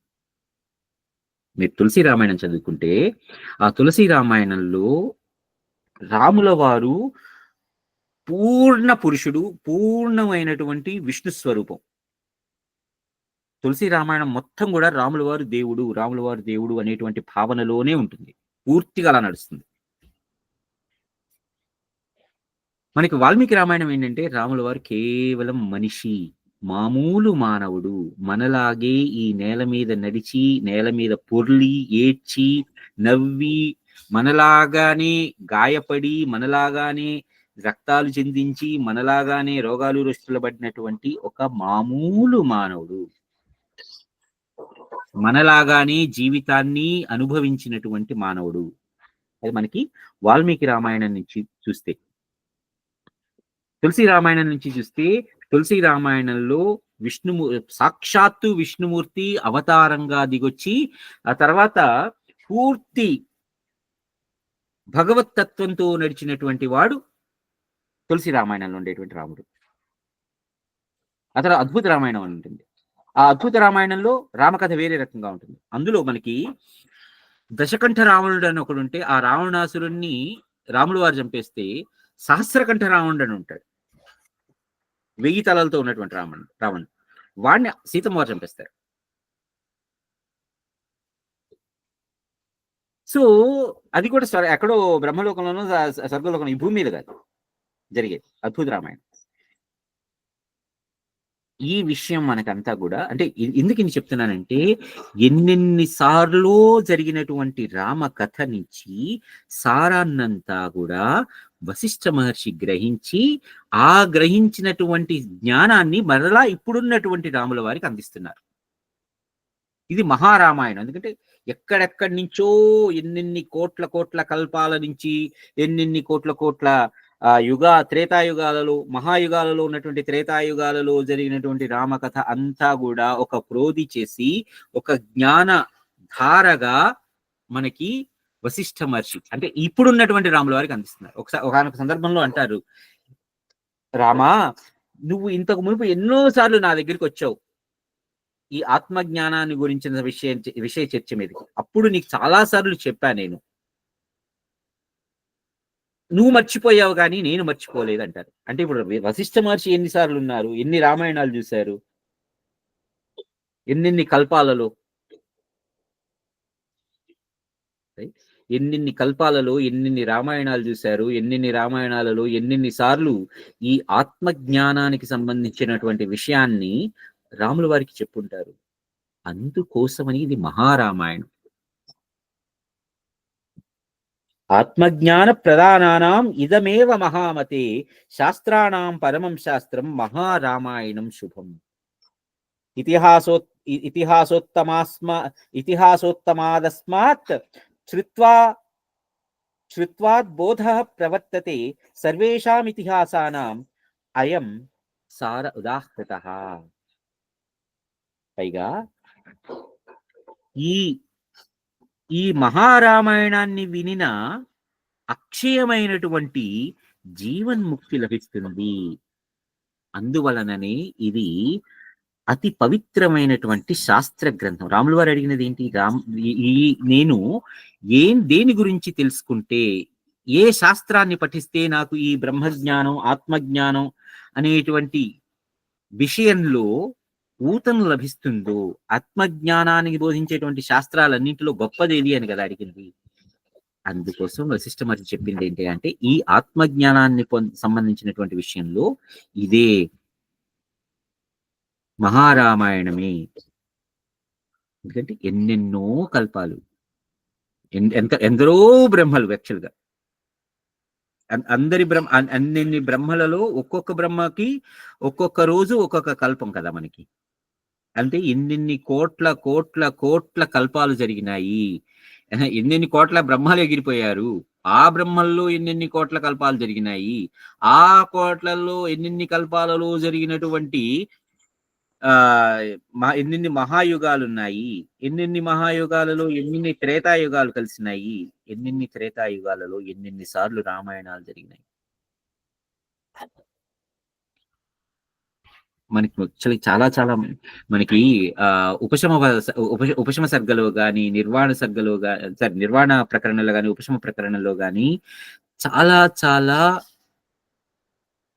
విషయాలు అసలు మనకి ఆశ్చర్యం కల్పిస్తాయి. ఏంటి ఇది, ఇంతవరకు నేను చూసినది, ఇంతవరకు నేను తెలుసుకున్నది ఇంతేనా అని అనిపిస్తుంది. అంత గొప్పదైనటువంటిది. పైగా వశిష్ఠ మహర్షి చెప్పేది ఏంటంటే, ఇందులో లేనటువంటి విషయాలు మరెక్కడా లేవు. అలాని అన్ని విషయాలలో, అన్ని శాస్త్రాలలో ఉన్నదంతా కూడా కేవలం ఇందులోనే ఉంది. ఈ శాస్త్రాన్ని నిత్యము వినేటువంటి, పఠించేటువంటి, అవగతం చేసుకునేటువంటి, సాధన చేసేటువంటి బుద్ధిమంతుడు ఎవరైతే ఉన్నారో, ఆ మహామతి ఎవరైతే ఉన్నారో, వాళ్ళ యొక్క బుద్ధి అన్యశాస్త్ర జనిత జ్ఞానము కంటే పరమోత్కృష్టమైనది. ఇందులో సందేహం లేదు రామా.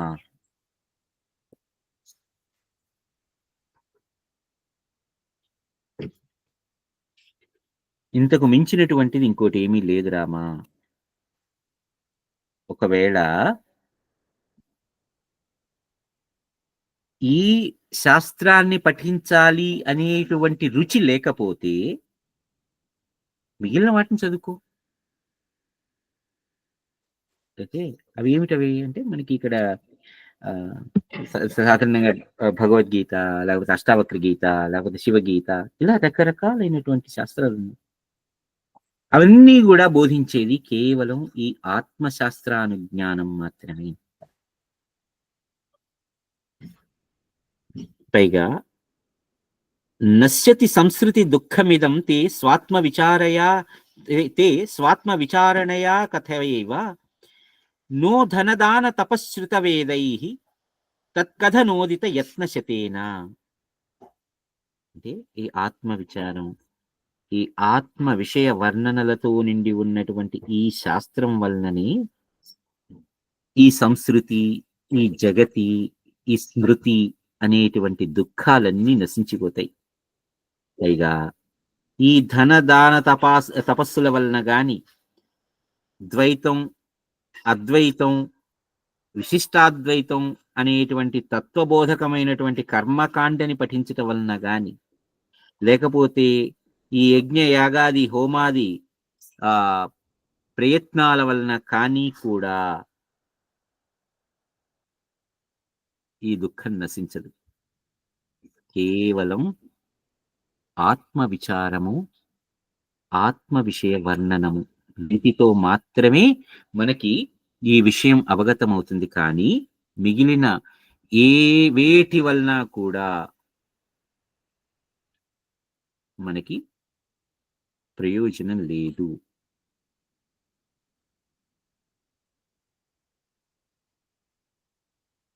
ఇవాళకి ఇక్కడ ఆగుదామండి. వచ్చే సర్గ మనకి అది వశిష్ఠ మహర్షి చెప్పేది ఏంటంటే, సరే, రాములు వారు అడిగే ప్రశ్న ఏంటంటే, ఈ జీవన్ముక్తులకి విదేహముక్తుల యొక్క లక్షణాలను నాకు చెప్పండి. అలా ఎందుకంటే నాకు ఇందాక మనకి మొట్టమొదట్లో శుక్ల వారి గురించిను వ్యాసుల వారి గురించి అడిగిన ప్రశ్నే కదా. శుక్లవారు శుక్ల వారికి కలిగినటువంటి ముక్తి మనకి వ్యాసుల వారి దృష్టిలో ఎందుకు లేదు, వ్యాసుల వారికి ఎందుకు కలగలేదు అంటే, విదేహముక్తి సదేహముక్తి అనే రెండు ఉంటాయి నామా, రెండు ఒకటే, రెండు వేరు కాదు అని చెప్తారు మొదట్లో. మరలా ఇప్పుడు రాములు వారు అడిగేటువంటి ప్రశ్న ఏంటి అంటే, అసలు వీళ్ళ లక్షణాలు ఏంటి? జీవన్ముక్తుల యొక్క లక్షణం కానీ, విదేహముక్తుల యొక్క లక్షణం కానీ ఏమిటి? నేను ఇంకా అర్థం చేసుకుంటాను అని ప్రయత్నిస్తాను. ఇది మనకి రాములు వారు వశిష్ఠ మహర్షి అడిగినటువంటి ప్రశ్న. దీనిని మనం వచ్చే వారం 10 గంటలకి కూర్చుని అప్పుడు మళ్ళీ ఆలోచిద్దాం. ఇంతవరకు ఏమైనా మీకు ప్రశ్నలు కానీ, లేకపోతే దీనికి సంబంధించినటువంటి ఆలోచనలు ఏమైనా పంచుకుందాం అనుకుంటే మనం పంచుకోవచ్చు. లేదంటే గనక ఇవాళకి ఇక్కడ మనం ఆగుదాం. సారీ, ఇందాక మీరు అడిగినప్పుడు నేను ఈ విండో మినిమైజ్ చేసి ఎక్కడో పెట్టేశాను. ఏం పర్లేదండి. ఇప్పుడు మరి వశిష్ఠ మహాముని చెప్పారు కదా, ఇలాగా అదే లాస్ట్ మీరు చెప్పింది ఆత్మవిచారం, ధనదాన తపముల వల్ల కానీ, ఈ ఆచారాలు చేయడం వల్ల కానీ ఏం లేవు, కర్మకాండల వల్ల అన్నారు. మరి తర్వాత అంటే ఎవరు రాముల వారు అశ్వమేధయాగము చేశారు. ఇంకా అంటే పూర్తిగా నాకు తక్కినవి తెలియదు కానీ ఇది బాగా తెలిసింది కదా, అశ్వమేధయాగం చేశారు. మరి ఆయన వశిష్ఠమనే కదా వాళ్ళకి, ఆయన గురువు గారు, మరి ఆయన చేత మళ్ళీ ఎందుకు చేయించారు అలాగా? అద్భుతమైన ప్రశ్న, మీరు ఆలోచించండి ఒకసారి.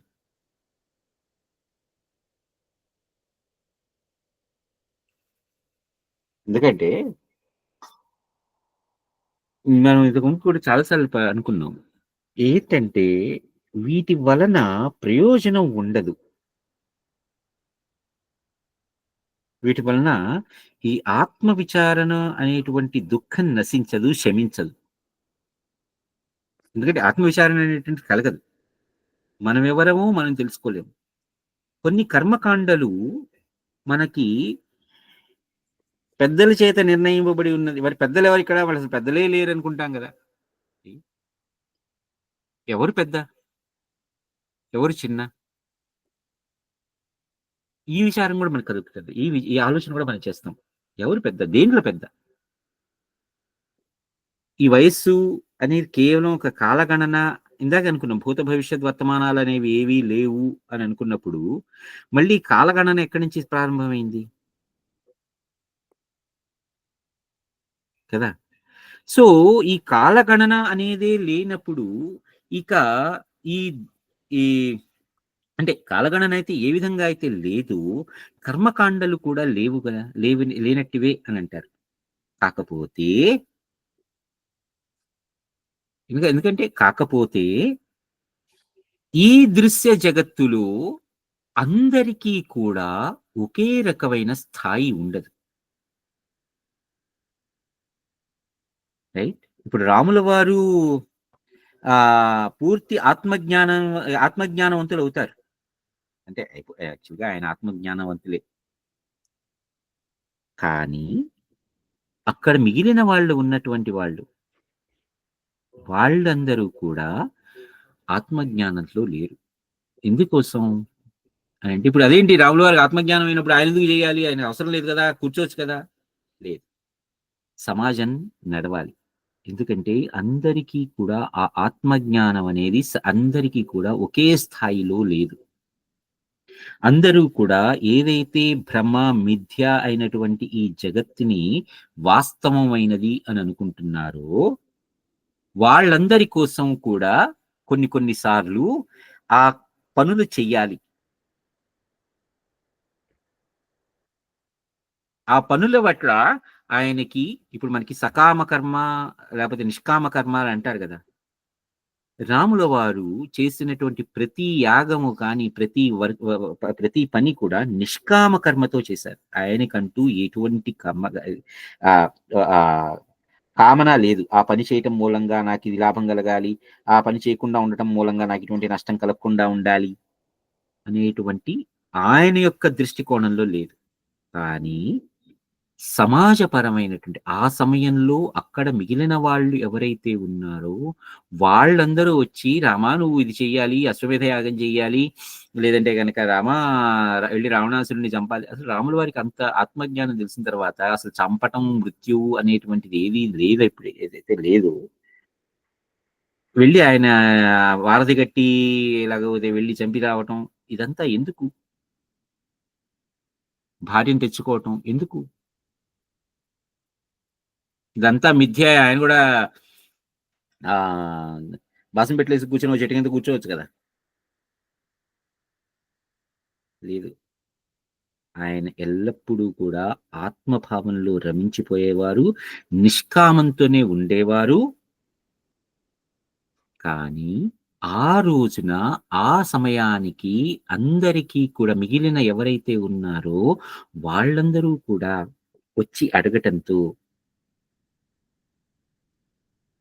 ఆయన మిగిలిన అన్ని హోమాలు కానీ అశ్వమేధ యాగాలు కానీ లేకపోతే సీతమ్మ వారిని రావణాసురుడు ఎత్తుకెళ్ళిపోతే కింద పడి పొర్లి ఏడవటం కానీ ఇదంతా ఆయనలో మిథ్య అని తెలుసు. కానీ అది బయట వాళ్ళ వరకు మాత్రం ఆయన వాళ్ళలో ఒకడు, మనలో ఒకడు. ఆయన రాముల వారు నాలో ఒకడు, నాలాంటి వాడే. ఆయన నడిచి చూపిస్తే నేను ఇప్పుడు ఆయన దారిలో వెళ్ళి ఆయన అడుగుల్లోనే నేను కూడా అడుగులు వేస్తూ వెళ్ళి ఆయన చూపించినటువంటి ఆ మార్గదర్శనంలోనే నడుచుకుంటూ వెళ్ళి ఆయన చేరినటువంటి స్థాయికి చేరుకోగలగాలి. అందుకోసమని నేను సకామున్నై చేస్తున్నా కూడా ఆ కర్మని కొంతకాలం వచ్చేటప్పటికి అది నిష్కామునైపోతుంది. మనకి నిర్వాణ ప్రకరణలో దీని గురించిన వివరణ చాలా వస్తుంది. యాక్చువల్గా అక్కడ మనకి బలిచక్రవర్తి కథ ఒకటి వస్తుంది, ప్రహ్లాదుడి కథ ఉంటుంది మనకి నిర్వాణ ప్రకరణంలో. తర్వాత ప్రహ్లాదుడి కొడుకైనటువంటి విరోచనుడి కథ వస్తుంది. అక్కడ మళ్ళీ మనకి హరిశ్చంద్రుడి కథ ఒకటి వస్తుంది. చాలా చాలా వస్తాయి. ఆ కథల్లో మనకి వీటికి సంబంధించిన విషయాలన్నీ తెలుస్తాయి. సో ఇక్కడ ఏంటంటే అందరూ ఒకే స్థాయిలో లేనప్పుడు ముందరగా వాళ్ళ స్థాయిలోకి వెళ్ళి ఆ స్థాయి నుంచి వాళ్ళని దారి మరల్చి తర్వాత తన మార్గంలోకి తెచ్చుకుని ఆ తర్వాత ఆయన్ని ఆయన మనల్ని ఆయనతో పాటు తీసుకెళ్తారు రాముల వారు. అందుకోసమని మనకి ఆయన ఎన్ని యాగాలు చేసినా, అన్ని హోమాలు చేసినా కేవలం కూడా బయటకి కనిపిస్తున్నటువంటి, బయటికి వాస్తవంగా కనిపిస్తున్నటువంటి ఈ మిథ్యా జగత్తులో మనలాంటి వాళ్ళ కోసం మాత్రమే. ఆయన అంతర్లీనంగా నిరంతరంగా ఎల్లప్పుడూ తనలో తాను రమించిపోయేటువంటి ఆత్మజ్ఞాని. అందుకని సామాన్య శ్రీనివాసం గారు ఇప్పుడు ఒక మాట అంటాడు, మనం కృష్ణుడిని అందరూ కూడా మాయదారి కృష్ణుడు, మోసగారి కృష్ణుడు అనుకుంటాం, కానీ అసలైన మోసగాడు రాముడే. ఎందుకంటే కృష్ణుడు ఏముంది పాపం, ఎన్ని చేసినా, ఎన్ని మాయలు చేసినా, ఎన్ని మోసాలు చేసినా, ఎన్ని విశ్వరూపాలు చూపించేసినా నేను పూర్తి భగవత్ తత్వంతో ఉన్నవాణ్ణి అని మనకి చూపిస్తారు. కానీ రాములు వారు అలా కాదు. కపటనాటక సూత్రధారి అనేటువంటి మాటకి సరైన నిర్వచనం రాములు వారు. పైకి మాత్రం నేను నరుణ్ణి, నేను ఏమి చేయని వాడిని, ఇలా ఏదో యాగాలు హోమాలు చేసుకుంటూ బతికేవాడిని అనేటువంటి భావనలోనే ఉంచుతారు. ఎందుకంటే మనం ఆయన వైపు ఆకర్షితం. ఎందుకంటే ఇప్పుడు మనం ఒక కృష్ణుడిని భగవంతుడు అనే దృష్టితోనే చూసి ఆయన ముందర సాగరపడతాం. కానీ ఇలా రాముల వారు నాలాగానే ఈ నేల మీద నడిచారు, నాలాగానే ఎన్నెన్నో బాధల్ని అనుభవించారు అంటే నాకు ఆయనకి ఒక రిలేటబిలిటీ ఎస్టాబ్లిష్ అయిపోయింది. ఇప్పుడు అలా ఆ రిలేటబిలిటీ ఎస్టాబ్లిష్ అయిపోయి నేను ఆయనతో ఎక్కువగా వెళ్ళిపోతాను. అదే కృష్ణుడు విశ్వరూపం చూపించేసాడంటే నేను చూడంగానే దండం పెట్టేస్తాను, కానీ ఆయన పట్ల ఆకర్షితం అయిపోతానంటే ఆయన చేసినటువంటి కర్మల పట్ల ఆయన ఎప్పుడు దేవుడుగా అలా విశ్వరూపం చూపించిన వాడిగానే నేను చూస్తాను. కానీ నాలాగా నేల మీద నడిచి, నాలాగా గాలి పీల్చి, నాలాగా రోధించి, నాలాగా బాధలు అనుభవించి, నాలాగా సుఖాలు అనుభవించి, నాలాగా ఆనందాన్ని అనుభవించినటువంటి వాడెవడైనా ఉన్నాడా భగవంతుడు అనేటువంటిది? వాడు భగవంతుడు కాదు, నాలాంటి వాడే అనేటువంటి ఆ ఆలోచనతో కూడినప్పుడు నాకు రాముల వారు కనిపిస్తారు. ఎప్పుడైతే ఆ రాముల వారిని నేను చూసుకుంటూ, రాముల వారు ఇలా వెళ్తే రాముల వారు నన్ను తనతో పాటు తీసుకెళ్ళడేమో, నేను ఇలా ఉంటే నా చేయి పట్టుకునేమో, నా చేయి పట్టుకుని నడిపించడేమో అనేటువంటి భయంతో నేను ముందర కొంచెం జాగ్రత్త పెట్టి ఒళ్ళు దగ్గర పెట్టుకుని ప్రవర్తిస్తాను. తర్వాత నాకు ఎప్పుడైతే ఇది అలవాటు పడుతుందో అప్పుడు నా రాముడు ఇలా చేయడే, నా రాముడు అలా ఉండడే, నా రాముడు ఇంకో రకంగా ఉంటాడే, నా రాముడు ఇలా మాట్లాడతాడు, ఎల్లప్పుడూ కూడా నేను నా రాముడితో ఇది చేసుకుంటాను, రిలేట్ చేసుకుంటాను. అలా మనల్ని ఆయన వైపు ఆకర్షించుకునేటట్టుగా చేసి మనల్ని చేపట్టుకుని తీసుకెళ్లి మనల్ని ఆ ముక్తి జ్ఞానాన్ని కలిగించేటువంటి వాడు రాముడు. అందుకని ఆత్మారాముడు అంటారు.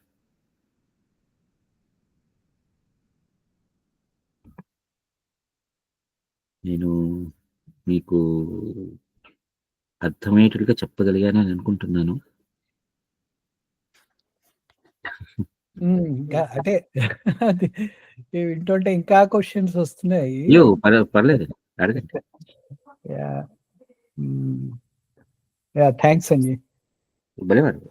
మీరు ప్రశ్నలు ఎప్పుడు వస్తాయంటే మనకు ఆలోచిస్తున్నప్పుడు, దాని గురించి మనం విచారణ చేస్తున్నప్పుడు కదా మన ప్రశ్నలు వచ్చాయి. అంటే మీరు చాలా సరైన దారిలో ఉన్నారు, దాని గురించి ఆలోచిస్తున్నారు. మీరు అది రికార్డింగ్ ఆపేయచ్చు, నేను చెప్తాను. తప్పకుండా.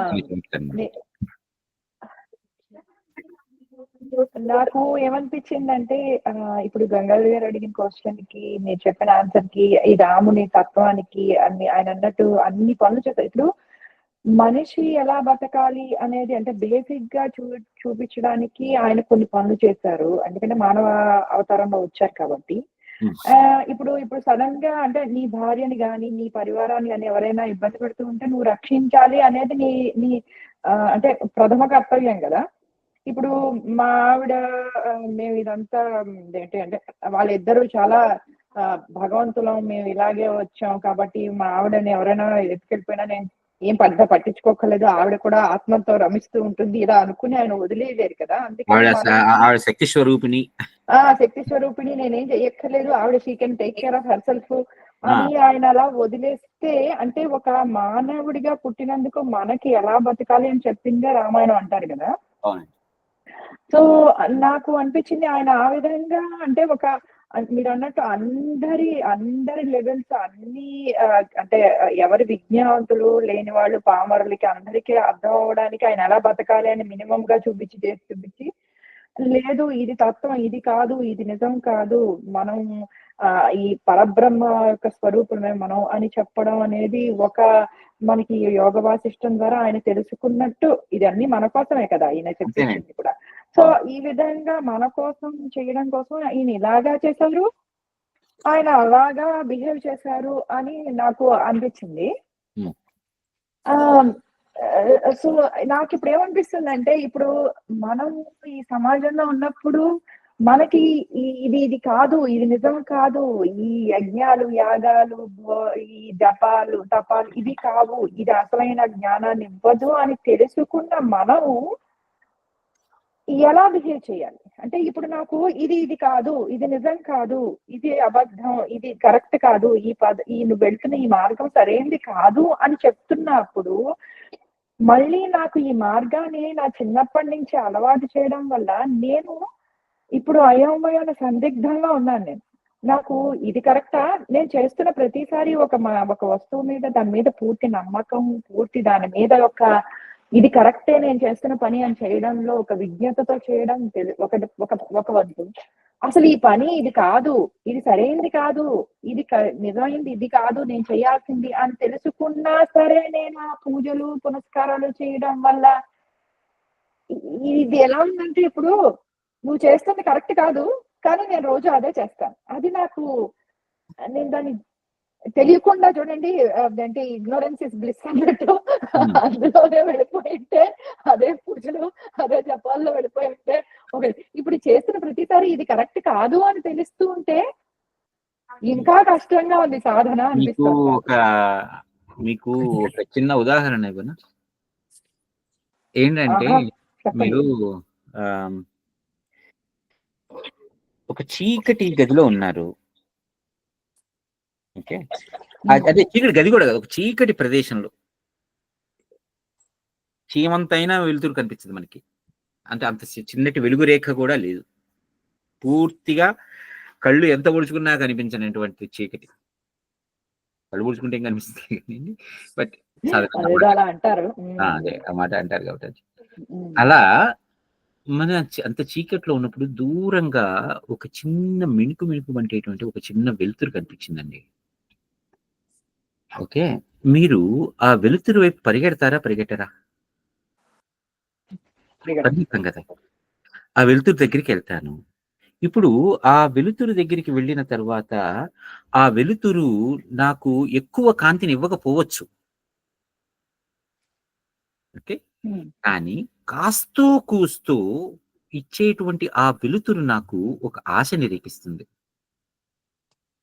ఇప్పుడు ఆ వెలుతురు పట్టుకుని నేను నడుస్తున్నాను.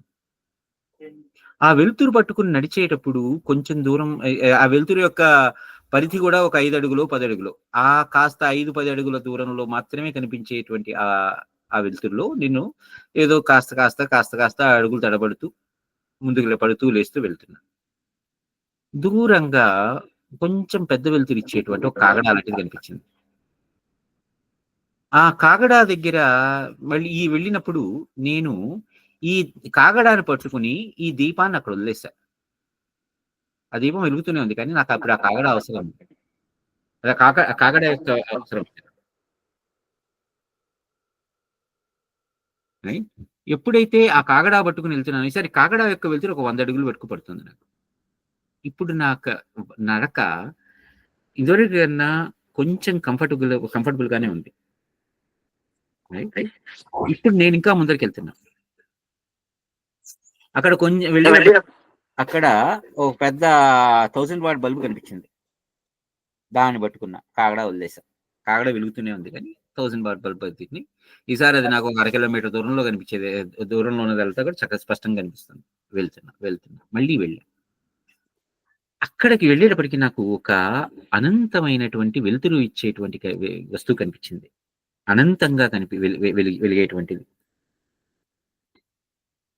ఇప్పుడు వెళ్ళి కాగడాన్ని అక్కడ వదిలేసి ఆ అనంతమైన వెలుతురు దగ్గరికి వెళ్ళిన తర్వాత నాకు ఇక వెలుతురు అవసరమా? మనం చేసేటువంటి పూజలు కానీ, సాధనలు కానీ, హోమాలు కానీ, తపస్సులు కానీ, నేను వదిలేస్తూ వచ్చినటువంటి ఆ చిన్న దీపం, కాగడ, ఆ 1000 క్యాండిల్ బల్బు ఇట్లాంటివి. ఎప్పుడైతే నా యొక్క ఆ సాధన అనేది సఫలీకరించి నాకు అనంతమైనటువంటి జ్ఞానాన్ని ఇచ్చేటువంటి ఆ వెలుతురు కనిపించిందో, మిగిలిన వాటి యొక్క అవసరం నాకు లేదు. ఎప్పుడైతే ఇక అనంతమైనటువంటి వెలుతురు నాకు తెలిసిపోయిందో, కనిపించిందో, ఇక నేను ఏం చేస్తాను? ఎటు వెళ్ళాల్సిన అవసరం లేదు నాకు. ఇక ఏమి చూడాల్సిన అవసరం లేదు నాకు. అప్పుడు నేనేం చేస్తాను? ఆ వెలుతురు అవసరం కూడా అవసరం లేదు నాకు ఇప్పుడు. కళ్ళు మూసుకుని అక్కడే కూర్చోగలను. ఇప్పుడు నా ఆ ఆలోచన ఏదైతే ఉందో, నా ఆలోచన నాలోనే ఉండిపోయింది. నాలో నేనే రమించిపోతున్నాను. నా ఆత్మలో నేనే రమించిపోతున్నాను. ఇంతవరకు నేను చేసినటువంటి ప్రయాణం గాని, నా శోధన గాని, నా పూజలు, తపస్సులు, నోములు, వ్రతాలు, యజ్ఞయాగాది హోమాలు ఏవైతే ఉన్నాయో అవన్నీ కూడా నాకు దారి చూపించడానికి ఉపయోగపడ్డాయి. ఒకవేళ అవే లేకపోతే నాకు ఈ అనంతమైన వెలుతురు కనిపించేదా? నా ప్రయాణం సాగేదా? అలాగని చెప్పి వాటిని నేను నిర్లక్ష్యం చేసేస్తానా? ఎందుకంటే వాటి యొక్క ప్రాముఖ్యత గాని, వాటి యొక్క వాటి యొక్క ప్రభావం గాని తగ్గిపోతుందా నాలో? అవి నా మీద చేసినటువంటి ఇన్ఫ్లుయెన్స్ తగ్గిపోయిందా? అంటే మన సాధన కూడా అంచెలంచెల వారీగా అందుకుంటూ వెళ్తాం. అంతేగాని నాకు ఇప్పుడు అనంతమైన వెలుతురు కనిపించేసింది కాబట్టి నేను కళ్ళు మూసుకుని కూర్చుంటాను అని అంటే, రావణ మహర్షి చెప్పేది ఇదే మాట అంటారు. ఇది కాదు సంవత్సరం ఒక్క నిమిషం. రావణ మహర్షి చెప్పేది 2 పద్ధతులు. ఒకటి శరణాగతి. శరణాగతిలో నువ్వు చెప్పింది వస్తుంది. రెండోది యాక్చువల్ గా నేనెవరు అని వెతుక్కోవడం. అందులో విచారణ ఉంది, అందులో పూజ లేదు. ప్రాబ్లం ఎక్కడంటే రావణ మహర్షి గారిని వీళ్ళు చాగంటి కోటేశ్వరరావు గారు వీళ్ళందరూ ఈ పూజలు దానికి అప్లై చేసేస్తున్నారు. ఆయన పూజలు ఎంకరేజ్ చేయలేదు. 2 పద్ధతులు చెప్పారు. మీరు శరణాగతిలోకి వెళ్ళండి. దేవుడు, నమ్మకం, పూజ అవన్నీ ఒక పద్ధతి. విచారణ ఇంకో పద్ధతి. విచారణలో ఎక్కడ నీకు పూజలు అవి లేవు. సో ఆ 2 టోటల్ డిఫరెంట్. ఇప్పుడు నువ్వు ఇంత చెప్తున్నావు కదా, నువ్వు చెప్పిందంతా నమ్మకం మీద డిపెండ్ అయ్యింది. చీకటి రూము, వెలుతురు ఒక నమ్మకం. నేను నమ్మకంలో వెలుతురు ఉందని వెళ్ళాను. అక్కడ కాగడా కనిపించింది. అక్కడికి వెళ్ళాక తెలిసింది నాకు కాగడా ఉందని. కానీ మొదట్లో నాది నమ్మకమే. కానీ నాది నమ్మకంలోనే మనం అదే 2 పద్ధతులు. ఒకటి నమ్మకం నమ్మి వెళ్ళడం. ఒకటి నేను అన్నది ఏంటంటే, ఎప్పుడైతే ఆ అనంతమైన వెలుతురు దగ్గరికి వెళ్ళానో, ఆ వెలుతురు కూడా నాకు అవసరం లేదనిపిస్తుందో, ఇక అక్కడ నేను కళ్ళు మూసుకుని కూర్చుంటానంట. కానీ ఇప్పుడు ఆవిడ అడిగారు కదా, అడిగిన క్వశ్చన్ నమ్మకం వైపు వెళ్ళాలా లేకపోతే నేను విచారణ వైపు వెళ్ళాలా అన్న క్వశ్చన్ లా ఉంది ఆవిడది. ఎందుకంటే చేస్తున్నది నేను ఎందుకు చేస్తున్నాను, మోర్ లైక్ వై క్వశ్చన్ అది కదా. నమ్మినప్పుడు వై క్వశ్చన్ లేదు, నమ్మకంలో వై క్వశ్చనే లేదు. ఇందాక మనం మాట్లాడాం. ఇప్పుడు అశ్లు వారు చెప్పారు, మొత్తం జ్ఞానం అంతా కొన్ని లక్షల కోట్ల సంవత్సరాల నుంచి నేను నీకు తీసుకొచ్చాను అని చెప్పారు కదా. అది నమ్మకం. నేను ఒకటి యాడ్ చేయనండి ఇక్కడ. అంటే నాకు ఏమి అర్థమైందో అది కరెక్ట్ కాదేమో గాని, సో ఇప్పుడు మనం రమణ మహర్షిని తీసుకుందాం. ఇప్పుడు వీళ్ళు చాగంటి గారు గాని వీళ్ళందరూ గాని చెప్తున్నది ఏంటి అంటే, పూజలు ఇవి అన్ని ఏంటి అంటే మనకి ఫోకస్ రావటానికి, ఒక స్టేజ్ ఆఫ్ ఆసన సిద్ధి కలగటానికి ఇవన్నీ మనం చేసుకోవాలి. సో ఒక స్టేజ్ వచ్చిన తర్వాత మనం ఈ సంసారం అనే ఈ బురదలో ఇరుక్కుపోయి ఉన్నాం మనందరం. మనం ఆయన దాకా ఎదిగిన తర్వాత రమణ మహర్షి గారి స్థానానికి వచ్చిన తర్వాత, అంటే as you said just now అండి, మీరు చెప్పినట్టు మనం ఎన్నో వేల సంవత్సరాల నుంచి రాముడివే మనం పుడుతున్నాం, మనం లెర్నింగ్, వీఆర్ అనుభవాలన్నిటినీ మనం గ్యాదర్ చేసుకుంటున్నాము, జ్ఞానాన్ని తెచ్చుకుంటున్నాం. సో బట్ స్టిల్ మనం జారిపోతున్నాము. మళ్ళీ మనకి వశిష్ఠుల వారు లైక్ జంధ్యాల గారు లాంటి వాళ్ళు మనకి జ్ఞానం బోధిస్తున్నప్పుడు we're on the path and మనం ఆ డిగ్రీలో ముందుకు ఎదుగుతున్నాం. లైక్ నేను మేబీ ఇప్పుడు ఇంకా సెకండ్ గ్రేడ్ లోనే ఉన్నాను. అదేమవుతుందంటే మనం ఉత్తీర్ణత పొందిన తర్వాత మన soul are whatever it is inside us, the ఆత్మ సాక్షి అనే మనలో ఉన్న దేవుడు, ఆ కాన్షియస్నెస్ ని మనం చేరిన తర్వాత we will reach to Ramana Maharshi stage. అప్పుడు then maybe we don't need all these rituals కానీ ఇవి కానీ ఏమి అవసరం రాకపోవచ్చు అంటారా? అలా కదండి. ఇప్పుడు మీరు ఫిజిక్స్ సైడ్ నుంచి ఆటమ్ ఎక్స్ప్లెయిన్ చేస్తే ఒకలా చేస్తారు, కెమిస్ట్రీ సైడ్ నుంచి చేస్తే ఒకలా చేస్తారు కదా ఆటమ్స్. కానీ మీరు రెండు కలిపేశారు అనుకోండి, అప్పుడు ప్రాబ్లం అవుతుంది. నమ్మకం వైపులో వెళ్ళినప్పుడు ఒకలా ఉంది పద్ధతి కదా. జ్ఞానంలోకి వెళ్ళినప్పుడు, విచారణలోకి వెళ్ళినప్పుడు పూజలు అవన్నీ ఉండవు కదా. అంతా బ్రహ్మమే అయినప్పుడు, అంతా మాస్ చేసే పని అయినప్పుడు, అంతా మిథ్య అయినప్పుడు ఇంకా పూజ ఎలా వచ్చింది? పూజే రాలేదు. నేను ఎవరికి పూజ చేస్తాను? నేను ఎవరికి చేయను. కాబట్టి మీరు అవసరం లేదు. జ్ఞానం నుంచి మాట్లాడితే ఒకలా మాట్లాడతారు. అదే మీరు నమ్మకం వైపు నుంచి వెళ్ళారనుకోండి, భక్తిలోంచి వెళ్ళారనుకోండి, ఇంకోలా మాట్లాడతారు. కానీ రెండు కలిపేస్తే మాత్రం నాకు తెలిసి కన్ఫ్యూజన్ అయిపోతుంది మొత్తం. రెండు సమన్వయించుకోవాలంటే నేను కూడా కొంచెం కన్ఫ్యూజ్ అయిపోతుంది. అంటే ఇప్పుడు రాముడే రామాయణాన్ని ఎగ్జాంపుల్ గా తీసుకోవటం అనేది నాకు అలా అర్థమైంది. అంటే రాముడికే మహారామాయణం లాగా నువ్వు ఉండు నాయనా అని వశిష్ఠులు చెప్తున్నారు కదా అందులో రాముడిలాగా. సో దానికి నేను నాకు అలా అర్థమైంది ఇది. అంటే maybe we need to reach that point. అప్పటిదాకా మనం ఈ ఇదేంటారు విగ్రహారాధనలు ఇవన్నీ చేయాల్సిందేనేమో. అది మనకి మనం కూడా అంత వశిష్ఠుల వారే ఇంకా మరి ఆయన కన్నా కూడా గ్రేటా, రాముడి కన్నా కూడా? Because he was able to remember కదా ఈ జ్ఞానాన్ని, అనుభూతుల్ని, అవన్నీ మళ్ళీ మళ్ళీ మరలా రాముడికి చెప్తున్నారు అలా ఉండాలి నువ్వు అని.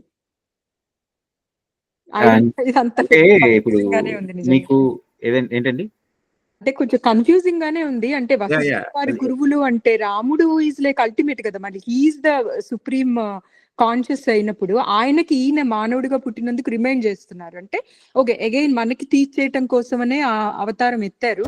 ఆయన రూపంలో రాముడు నేర్చుకుంటూ మనకి అనుభూతుల్ని గ్యాదర్ చేసుకోండి, జ్ఞానాన్ని తెచ్చుకోండి, మీరు పర్మనెంట్ కాదు, మీకన్నా ఒక కాన్షియస్ అనేది ఉంది ఒకటి, దాన్ని మీరు ఆత్మసాక్షి వైపు మీరు వెళ్ళాలి, then you will only become that అని చెప్తున్నట్టుగా అనిపిస్తోంది నాకు. బట్ ఆలోచించండి మోని గారు, ఎందుకంటే ఇది ఒక్కొక్కళ్ళ అనుభవంలోనికి వచ్చినటువంటి అనుభవంలోనికి తీసుకోవాల్సినటువంటి, ఎవరికి వాళ్ళు స్వయంగా తీసుకోవాలి అంతే.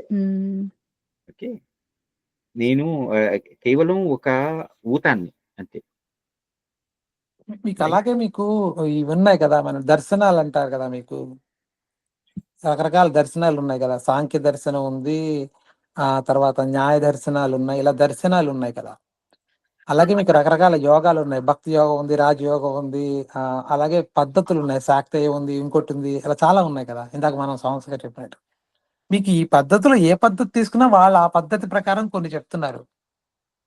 అది మనం కలిపినప్పుడు మళ్ళీ ప్రాబ్లం అయిపోతుంది. ఇప్పుడు ఇందాక మనం మాట్లాడుకున్నప్పుడు అమ్మవారే బిందువు, ఆ బిందువు అని మాట్లాడుకున్నాం కదా, శ్రీచక్రం బిందువు అమ్మవారు అని మాట్లాడుకున్నాం. అది శాక్తేయం స్పెసిఫిక్ గా ఉంది. కానీ దాన్ని మీరు జ్ఞానయోగంలో కలిపారనుకోండి, మీకు ఒక బిందువే అమ్మవారు అయితే మరి మిగతా అంతా బ్రహ్మం అని ఎలా అవుతుంది? నా మనసంతా ఆత్మ, అంతా ఆత్మ అని చెప్పినప్పుడు నేను బిందువు ఒక్కదాన్ని ఆత్మ అని ఎలా అంటానప్పుడు? నా శ్రీచక్రం మొత్తం ఆత్మ అవ్వాలి కదా. సో ఆ కాంబినేషన్ లో వచ్చినప్పుడు మాత్రం నీకు ఇంకో కాన్ఫ్లిక్ట్ వస్తుంది. ఆ కాంబినేషన్ లేనప్పుడు కాన్ఫ్లిక్ట్ వేరేగా ఉంటుంది, అంటే క్లారిటీ ఉంటుంది ఆ ఉద్దేశంలో. అంతే కదా, మొత్తం ఆత్మ అయినప్పుడు బిందు ఒక్కటి ఆత్మ అవుతుంది. బిందువే స్పెషల్ గా ఎలా అవుతుంది? నేనేమనుకుంటున్నానంటే ఇందాక కాగడ ఇవి చూపించారు కదండి ఆయన ఎగ్జాంపుల్, లైట్. సో మీరు అది పాయింట్ అనుకుంటే ఒక బిందువు అనే ఆ పాయింట్ అల్టిమేట్ అయినప్పుడు ఆ కింద మనం చీకటి అనేది ఆ కింద ఒక ఫస్ట్ ఆవరణ ఉంటుంది కదా, చీకటి అనే ఆవరణ ఫస్ట్ నుంచి పైకి వెళ్తున్నప్పుడు మళ్ళీ చీకట్లో కూడా ఆయనే ఉన్నాడు, కానీ మనం తెలుసుకోలేకపోతున్నాం అక్కడ. సో ఆ స్టేజ్ దాటుకుంటూ వెళ్తే ఆ పైన బిందువుకి వస్తుంది కదా. అలానే ఇప్పుడు మీరు ఆ చీకటి నుంచి ఒక చిన్న దీపం, దీపం నుంచి క్యాండిల్, క్యాండిల్ నుంచి అలా ఈ ఆవరణలన్నీ దాటుకుంటూ వెళ్తేనే కదా పైన బిందువుకి వెళ్ళేది. సో మనం అదే తెలుసుకుంటూ మీరు ఇప్పుడు దాటుకుంటూ వెళ్తానంటున్నారు కదా, మొత్తం భ్రమం అయినప్పుడు ఏం దాటుకుని వెళ్తారు? మొత్తం దేన్ని బ్రహ్మ దాటుకెళ్తారు? మొన్న మనం లాస్ట్ టైం మాట్లాడుకున్నప్పుడు సంవత్సరం గారు అంతా మనసు అంతా బ్రహ్మం అన్నారు. తర్వాత ఏమో ఇప్పుడు మనం దాటుకుని వెళ్ళాలి, ఒక బిందువు దగ్గరికి వెళ్ళాలంటున్నారు. తర్వాత ఏమో విశ్వం విష్ణు వషట్కారం అన్నప్పుడు అంతా విష్ణువే అన్నారు. ఆ తర్వాత ఏమో విశ్వం అంతా భ్రాంతి మిథ్య అన్నారు. మరి విశ్వం భ్రాంతి అయితే మరి విష్ణువు భ్రాంతి అవ్వాలి. నేను కూడా ఒకదానిలో ఒకదాన్ని కలుపుకున్నప్పుడు ప్రాబ్లం అవుతుంది అనుకుంటున్నాను నేను. వైష్ణవం నుంచి మాట్లాడినప్పుడు ఒకలా ఉంటే, మీరు శాక్తేయం నుంచి మాట్లాడినప్పుడు ఇంకోలా ఉందేమో. ఆ రకమైన ఏదో ఇది ఉంది, కాన్ఫ్లిక్ట్ ఉంది ఇక్కడ. ఆలోచించండి. నేను చెప్పేది ఏంటంటే కేవలం మన ఆలోచనలో మనకి మార్గదర్శనం అవుతుంది. ఇదే అయింది. నేను మొన్న ఎవరితోనో మీరు కూడా చెప్పండి, వీళ్ళ విశ్వామిత్రులు మనస్సే భగవంతుని యొక్క స్వరూపం అని చెప్పారు. అంటే వాళ్ళందరూ అన్నారు, మరి పంచభూతాలు ఏంటి, మరి గాలి నీరు ఇవన్నీ ఏంటి, ఇవన్నీ కూడా భగవంతుడే కదా, నువ్వు మనసును ఒక్కడినే భగవంతుడని ఎలా చెప్తావు అని నాకు ఎంతమంది ఎన్ని రకాలుగా నన్ను క్వశ్చన్ చేశారు. అంటే డిస్కస్ చేస్తున్నాం అన్నమాట వేరే వాళ్ళతో. ఇప్పుడు అంటున్నారు అన్నమాట, అంటే మీరు ఆయనతో ఏకీభవించాల్సిన అవసరం లేదు అన్నారు కదా మీరు. మనకి ఆయన చెప్పిన విశ్లేషణ అది భగవంతుడు అంటే, బట్ ఒక్కొక్కడికి ఒక్కొక్క విశ్లేషణ ఉండొచ్చు అని అన్నారు కూడా కదా. అందరూ వాళ్ళ విశ్లేషణ చెప్పుకుంటూ వచ్చారు. వాళ్ళ ఒక్కొక్క ఆలోచన విధానం, ఆలోచన స్థాయి ఎంతవరకు వెళ్తుందో దాని ప్రకారం మీకు ఇంత లాస్ట్ టైం కూడా అనుకున్నాం, ఎవరి ఆనందం ఎక్కడైతే ఆగిపోయి అక్కడే వాళ్ళు అక్కడ రమించిపోతారో అక్కడే వాళ్ళకి బ్రహ్మం అని. రైట్. సో ఒక్కొక్క ఆలోచన స్థాయి ఎంతవరకు వెళ్తుందో అంతవరకు వాళ్ళు వెళ్ళగలరు.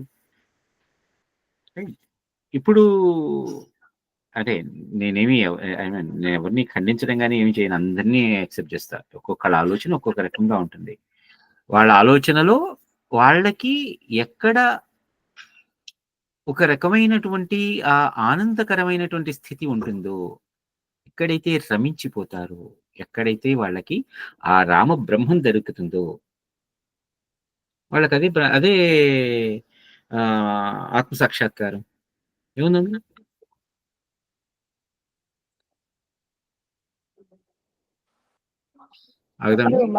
మన దాంట్లో ఉన్న ఫ్లెక్సిబిలిటీ ఇదేమో, ఎవరికి ఎప్పుడు ఏ విధంగా ఆత్మ సాక్షాత్కారం జరుగుతుందో అది వాళ్ళ యొక్క స్వయ అనుభవాలు, వాళ్ళ ప్రతి ఒక్కళ్ళకి వాళ్ళ స్వీయ అనుభూతి. అందుకని అనుభవేక వేద్యం. నువ్వు అనుభవించి తెలుసుకో, నీ అంతటా నువ్వు అనుభవించి తెలుసుకో. ఇంకోళ్ళు ఎవరో చెప్తే కేవలం ఆ చెప్పేది వాళ్ళ అనుభవంలో నుంచి వచ్చింది మాత్రమే తప్పితే నీ యొక్క అనుభవం ఎలా ఉన్నదో నువ్వు తెలుసుకో.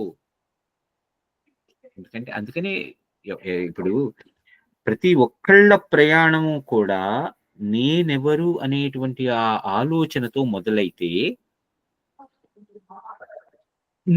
నేనెవరు అనేది తెలుసుకోవటం దగ్గర ఆగిపోతే అక్కడ వాళ్ళకి బ్రహ్మ సాక్షాత్కారం, ఆత్మ సాక్షాత్కారం, ఇంకోటి ఏదైనా సాక్షాత్కారం. రైట్. ఇప్పుడు అందరికీ కూడా ఒకే రకమైన ప్రయాణం ఉండాలని లేదు కదా. ఒక్కొక్కళ్ళకి ఒక్కొక్క రకమైన అనుభవం ఉండొచ్చు కదా. వాళ్ళ అనుభవం ఇదే నాలాగానే ఉండాలి అనేం లేదు కదా. నానే ఉంటేనే నీకు ఇలా అవుతుంది, లేకపోతే ఇంకోటి కాదు, అవసరం లేదు. ఇప్పుడు నీరున్నది, నీటిని నేను గ్లాసులో పోస్తే గ్లాస్ ఆకారం తీసుకుంటుంది, లేకపోతే ఆ నీటిని నేను చెంబులో పోస్తే చెంబు ఆకారం తీసుకుంటుంది. లేకపోతే నీటిని నేను గడ్డగట్టిస్తే ఘనీభవించేస్తే అది ఒక సాలిడ్ షేప్ తీసుకుంటుంది. అంటే ఒక్కొక్కళ్ళకి ఆ అనుభవం ఏమిటి, ఆ అనుభవంలో నేను ఎలా దానిని అనుభవించగలిగాను, శోధించగలిగాను అనేది మనకి అక్కడ ఆలోచన ఉంటుంది. సంవత్సరం ఈ రమణ మహర్షి గారు నీకు చెప్పాను చూడు 2 ఉమ్, పద్ధతులు. అది యాక్చువల్‌గా నీకు మొన్న నేను పంపించిన స్క్రీన్ షాట్స్ లో ఉన్నాయి. ఓకే ఓకే యా పర్లేదు, ఏముంది అందులో, అది ఎవరి అనుభవం వాళ్ళది.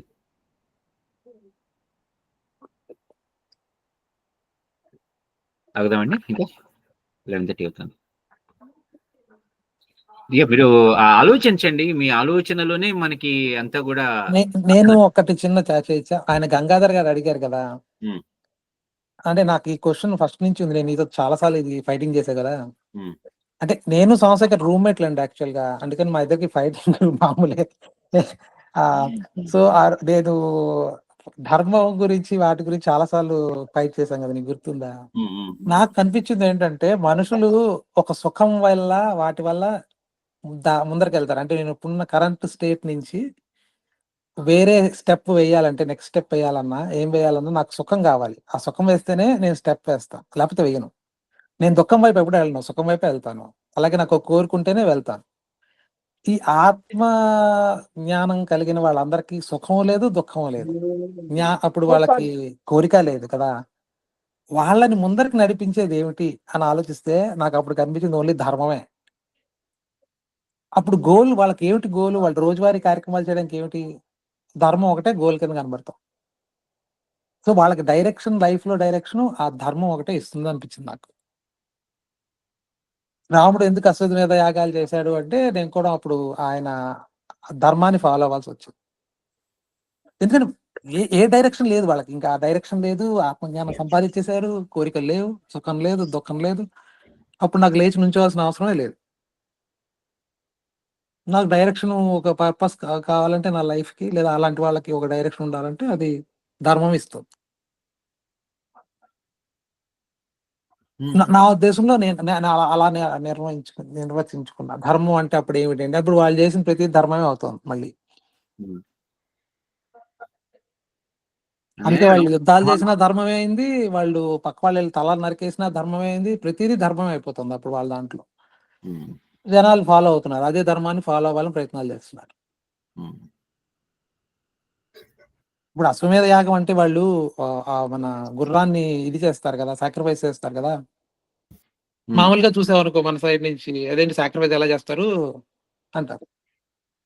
కానీ వాళ్ళు ఏం చేసినా ధర్మం అవుతుంది, అది ఇక్కడ పెద్ద ఆశ్చర్యం. కానీ ధర్మం కూడా దేశకాల పరిస్థితుల్ని బట్టి కూడా మారిపోతూ ఉంటుంది కదండి. ఇప్పుడు అప్పుడు చేసిన ధర్మం ఇప్పుడు ధర్మం కాదు. అవ్వదు, మీకు అవ్వదు, ఇప్పుడు కూడా అవ్వదు. మీరు దాన్ని అప్లై చేయరు, మీరు అనేది కరెక్టే. మరి మనం రాముడిని ఫాలో అవుతున్నాం అంటే అవ్వలేరు మీరు, అదే అన్నాను కదా. మీరు అది ఏమంటారు దాన్ని, ఆయన చేసిన ధర్మం అయిపోతుంది. మనం దాన్ని ట్రై చేస్తే, దానిలా ఫాలో అవుదాం ట్రై చేస్తే వర్కౌట్ అవ్వదు మనకి. మన వర్కౌట్ అవ్వదు. మీరు వెళ్ళి అశ్వమేధ యాగం చేయలేరు కదా ఇప్పుడు. అవునవును. ధర్మం మనకి ధర్మాన్ని, ఇప్పుడు ధర్మాన్ని కర్మకి మీరు ముడిపెడుతున్నారు. నేను అనేది ఆచరణ. ఇప్పుడు చూడండి, ఇప్పుడు నేను నా ఆచరణ గురించి నా క్వశ్చన్, ఇందులో నా ధర్మం ఏమిటి? నా ఆచరణకి నా ధర్మానికి ఎలా ముడిపెడతారు నేను అడిగిన క్వశ్చన్ కి? నాకు అర్థం అవ్వలేదండి మీరు. నేను అన్నాను కదా, ఇప్పుడు నాకు తెలుస్తోంది, నాకు కొంచెం జ్ఞానం వస్తోంది, ఇది కాదు ఇది కాదు ఇది కరెక్ట్ కాదు అని నేను అంటున్నాను. నేను చెయ్యబోయే నెక్స్ట్, ఇప్పుడు నాకు ఈ పద్ధతి, ఆయన ఇందాక చెప్పారు కదా శ్యామశేఖర్ గారు, కాగడ నీకు వెలుగు పిలుస్తోంది, నెక్స్ట్ నెక్స్ట్ నెక్స్ట్ దానికి వెళ్తున్నారు అలాగాని. సో ఇందులో ధర్మం అంటే మీరు వేరే కాన్సెప్ట్ లో మాట్లాడుతున్నారులేమో, కానీ నేను అడిగిన క్వశ్చన్ మాత్రం ధర్మం అనేది రిలేటివ్ గా ఏమి ఉండదు అని నా ఉద్దేశం. మీరేమంటారు? ధర్మం రిలేటివే కదండి. ప్రతి యుగానికి ధర్మం మారిపోతుంది కదా. ఆచరణ గురించి అడిగాను కదా నేను. పూజల గురించి నాకు నెక్స్ట్ ఇవి కావు, ఈ యజ్ఞాగాదులు ఇవి కావు అని నేను అనుకుంటున్నాను. సో నా కర్మ, నేను ధర్మాన్ని బట్టి నేను ఏం చెప్పనుకున్నాను. సో ఆ ఆచరణ, నేను చెయ్యబోయే నెక్స్ట్, నేను చేస్తున్నది ఇది రాంగ్, ఇది కాదు, ఇది రైట్ కాదు, ఇది కరెక్ట్ అని అనేది, అది నా ధర్మం ఎలా లీడ్ చేస్తుంది? అంటే నేను కూడా, మీరు అక్కడ ధైర్యం మీద కూడా డిపెండ్ అయ్యిందని ఏమోనండి. అంటే మీరు చెప్తుంది, మీరు ఎంత ధైర్యవంతులో దాన్ని బట్టి మీరు తీసుకునే పద్ధతి, మీ ఆచరణ ఉంటాయనుకుంటా. ఇప్పుడు కొంతమంది ఉన్నారు, ఎందుకు మన మనం మాట్లాడుకునే బుద్ధుడు ఉన్నాడు, జిడ్డు కృష్ణమూర్తి గారు ఉన్నారు, చాలా మంది ఉన్నారు. వీళ్ళందరూ దేవుడు లేడు, దేవుడు అనేది కాన్సెప్టే లేదని చెప్పి ధైర్యంగా వాళ్ళు ఒక దారిలో వెళ్ళారు.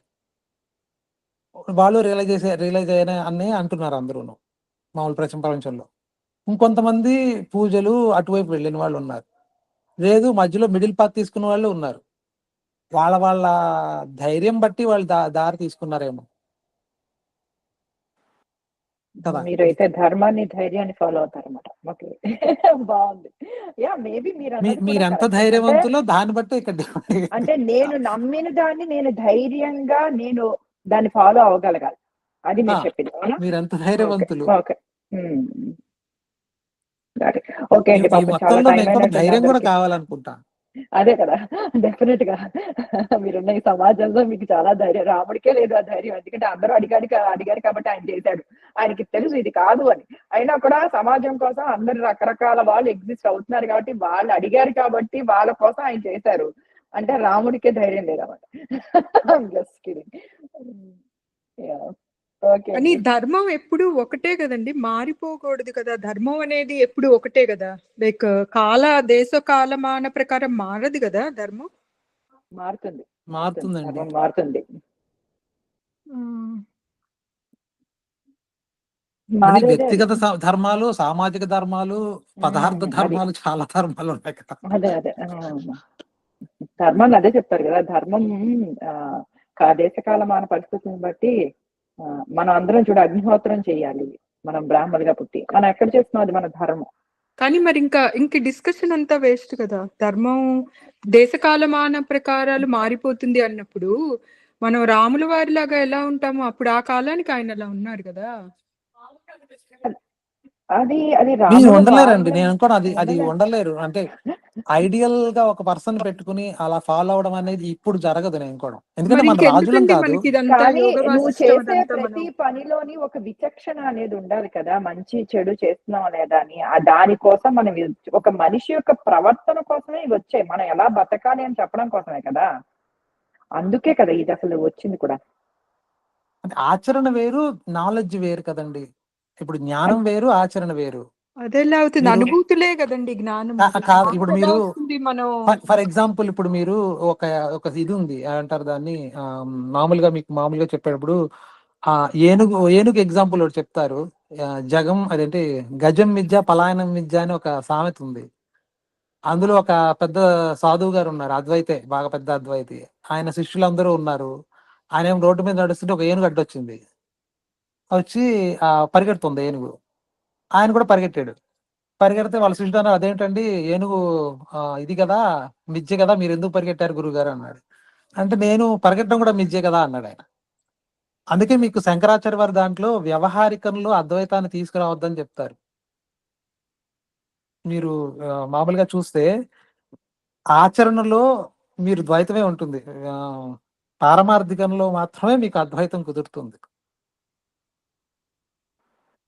ఈవెన్ శంకరాచార్య వారు కూడా వాళ్ళ అమ్మగారు ఉన్నారు కదా, మరి వాళ్ళ అమ్మగారి కర్మకాండాలన్నీ చేశారు కదా ఆయన. మరి ఆయన చేయాలంటే మరి ద్వైతం ఉండాలి కదా. రమణ మహర్షి గారు వాళ్ళ అమ్మగారితోనే ఉన్నారు. వాళ్ళ అమ్మగారు ఆయన దగ్గరే ఉన్నారు. ఆవిడ పోయినప్పుడు పక్కనే ఉన్నారు. తర్వాత సమాధులు చేశారు. ఇవన్నీ మరి చేశారు కదా. ఆయన మరి వేరే ఆవిడ లేదు అనుకుంటే ఎలా చేస్తారు? ఆచరణలో ద్వైతం ఉంటుంది, ధ్యానంలో అద్వైతం. రెండు కలపలేరు. మీరు చేసే ఆచరణని జ్ఞానాన్ని అంటే వాళ్ళు కలపగలరేమో కానీ మనం కలపలేము అనుకుంటా. ఓకే, ఇదేదో బానే ఉంది.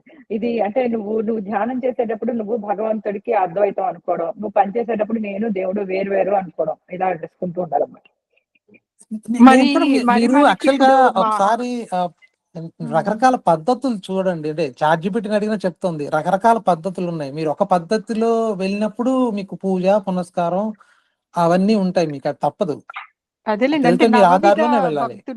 లేదు ఇటు కలిపి అద్వైతంలోకి వెళ్తే మీకు మళ్ళీ టోటల్ వేరే ఉన్నాయి. మీకు విచారణలో అవన్నీ పద్ధతులు వేరు కదా. మీరు ఒకసారి పద్ధతులు క్లారిఫై చేసుకోండి. ఎందుకంటే నేను క్లారిఫై చేసుకోమని చెప్తున్నాను. ఎందుకంటే కన్ఫ్యూజన్ లేకుండా ఉండడం కోసం. అదే నాకు అర్థం. సరే అండి. పాపం చాలా లెంగ్తీ అయిపోయినట్టుంది ఈ రోజు. నేను మొదలెట్టాను. మా ఆయన వదులుతారు. But it's good discussion. Okay అండి. అంటే ఎంత లైక్ మైండెడ్ కదండి ఇక్కడ. అంతే కదా. తప్పకుండా బాగుంది ఈరోజు డిస్కషన్, బాగుంది. థ్యాంక్స్ అండి. అలాగే మీరు ఇంకొక పుస్తకం చెప్తాను, కూడా చదివితే చదవండి, మీకు దొరికితే. చెప్పండి. ఆన్లైన్ లో ఉంది, సాధనా రహస్యం అని ఒక పుస్తకం ఉంది, అనుభవానంద స్వామి గారిది. మీకు కావాలంటే నేను ఫోటో స్టాట్ ఇది పంపిస్తాను, లింక్. అది చదవండి, అనుభవానంద స్వామి గారి సాధనా రహస్యం. అది యాక్చువల్గా ఒక 9వ క్లాస్ అమ్మాయి గురించి ఒక సాధువు గారు, అంటే ఒక 250 సంవత్సరాల కిందట రాసిన పుస్తకం. అది చదివితే అంటే నాకేమనిపించింది అంటే ఈ కొంచెం క్లారిటీ వచ్చింది. అంటే అసలు మనం రకరకాల మాట్లాడుకుంటాం కదా, భక్తి అని మాట్లాడుకుంటాం, ఈ రాజయోగం మాట్లాడుకుంటాం, తర్వాత ఏమో ఈ అద్వైతం మాట్లాడుకుంటాం, కర్మయోగాలు మాట్లాడుకుంటున్నాం, చాలా మాట్లాడేసుకున్నాం కదా. అసలు అది ఏమిటి, ఇండివిజువల్ గా ఈచ్ సబ్జెక్ట్ ఎలా ఎలా అలైన్ అవుతుంది, అసలు వాటిలో ఉన్న పద్ధతులు ఏంటి, ప్రొసీజర్ ఏంటి, ఈ దర్శనాల గురించి కొంచెం హై లెవెల్లో ఎలా ఏమున్నాయి, వాళ్ళు ఎందుకు, సాంఖ్యం అంటే ఏమిటి, సాంఖ్యం వాళ్ళు ఏం చెప్తారు, ఈ బేసిక్ ఐడియా వస్తుంది అప్పుడు మీకు. అవునా అండి. అది అప్పుడు మీకు బేసిక్ ఐడియా మీద డిపెండ్ అయ్యి నేను కూడా కొంచెం ఇది చేయొచ్చు. నా ఉద్దేశంలో నాకు క్లారిటీ ఇచ్చింది యాక్చువల్గా. నాకైతే అట్లీస్ట్ నేను అందుకే మీకు కెమిస్ట్రీ నుంచి ఫిజిక్స్ నుంచి అని మాట్లాడుతున్నాను అన్ని రకాలుగా. పంపించండి చూద్దాం, వీళ్ళతో నేను తప్పకుండా చూస్తాను. చిన్నపిల్లలకి రాసిన పుస్తకం, అంటే ఆయన 9వ క్లాస్ అమ్మాయి కోసం రాశారు. పర్లేదు, అది నా కోసమే రాసిందేనే అనుకుంటాను. నేను అలాగే చదివాను. నేను అంటే చాలా గ్రేట్. ఆయన 9వ తరగతి అమ్మాయికి రాశారంటే ఇట్స్ రియలీ మనలాంటి వాళ్ళందరికీ చాలా ఉపయోగపడుతుంది. ఐ మీన్ ఎస్పెషల్లీ నాలాంటి దానికి. Please do share with us. Thanks అండి. మోహిని, నువ్వు ఇంకా 2వ క్లాస్ లోనే ఉన్నా, మర్చిపోకు. నేను అక్కడే ఉన్నాను. అదే ఇంకా ఎన్ని జన్మలు ఎత్తాలో ముందుకు రావాలంటే. నువ్వు ఇందాక అన్నావు కదా నేను 2nd క్లాస్ అని, అందుకనే. సెకండ్ కూడా నాకు డౌటే. 2nd క్లాస్ పిల్లలకి ఇంకా బాగానే తెలుస్తుంది. ఓకే అండి. సరే పాప, ఆయన సోమశేఖర్ గారు మీరు క్లోజింగ్ ప్రేయర్. జై శ్రీరామ్. జై శ్రీరామ్. జై శ్రీరామ్ అండి. జై శ్రీరామ్.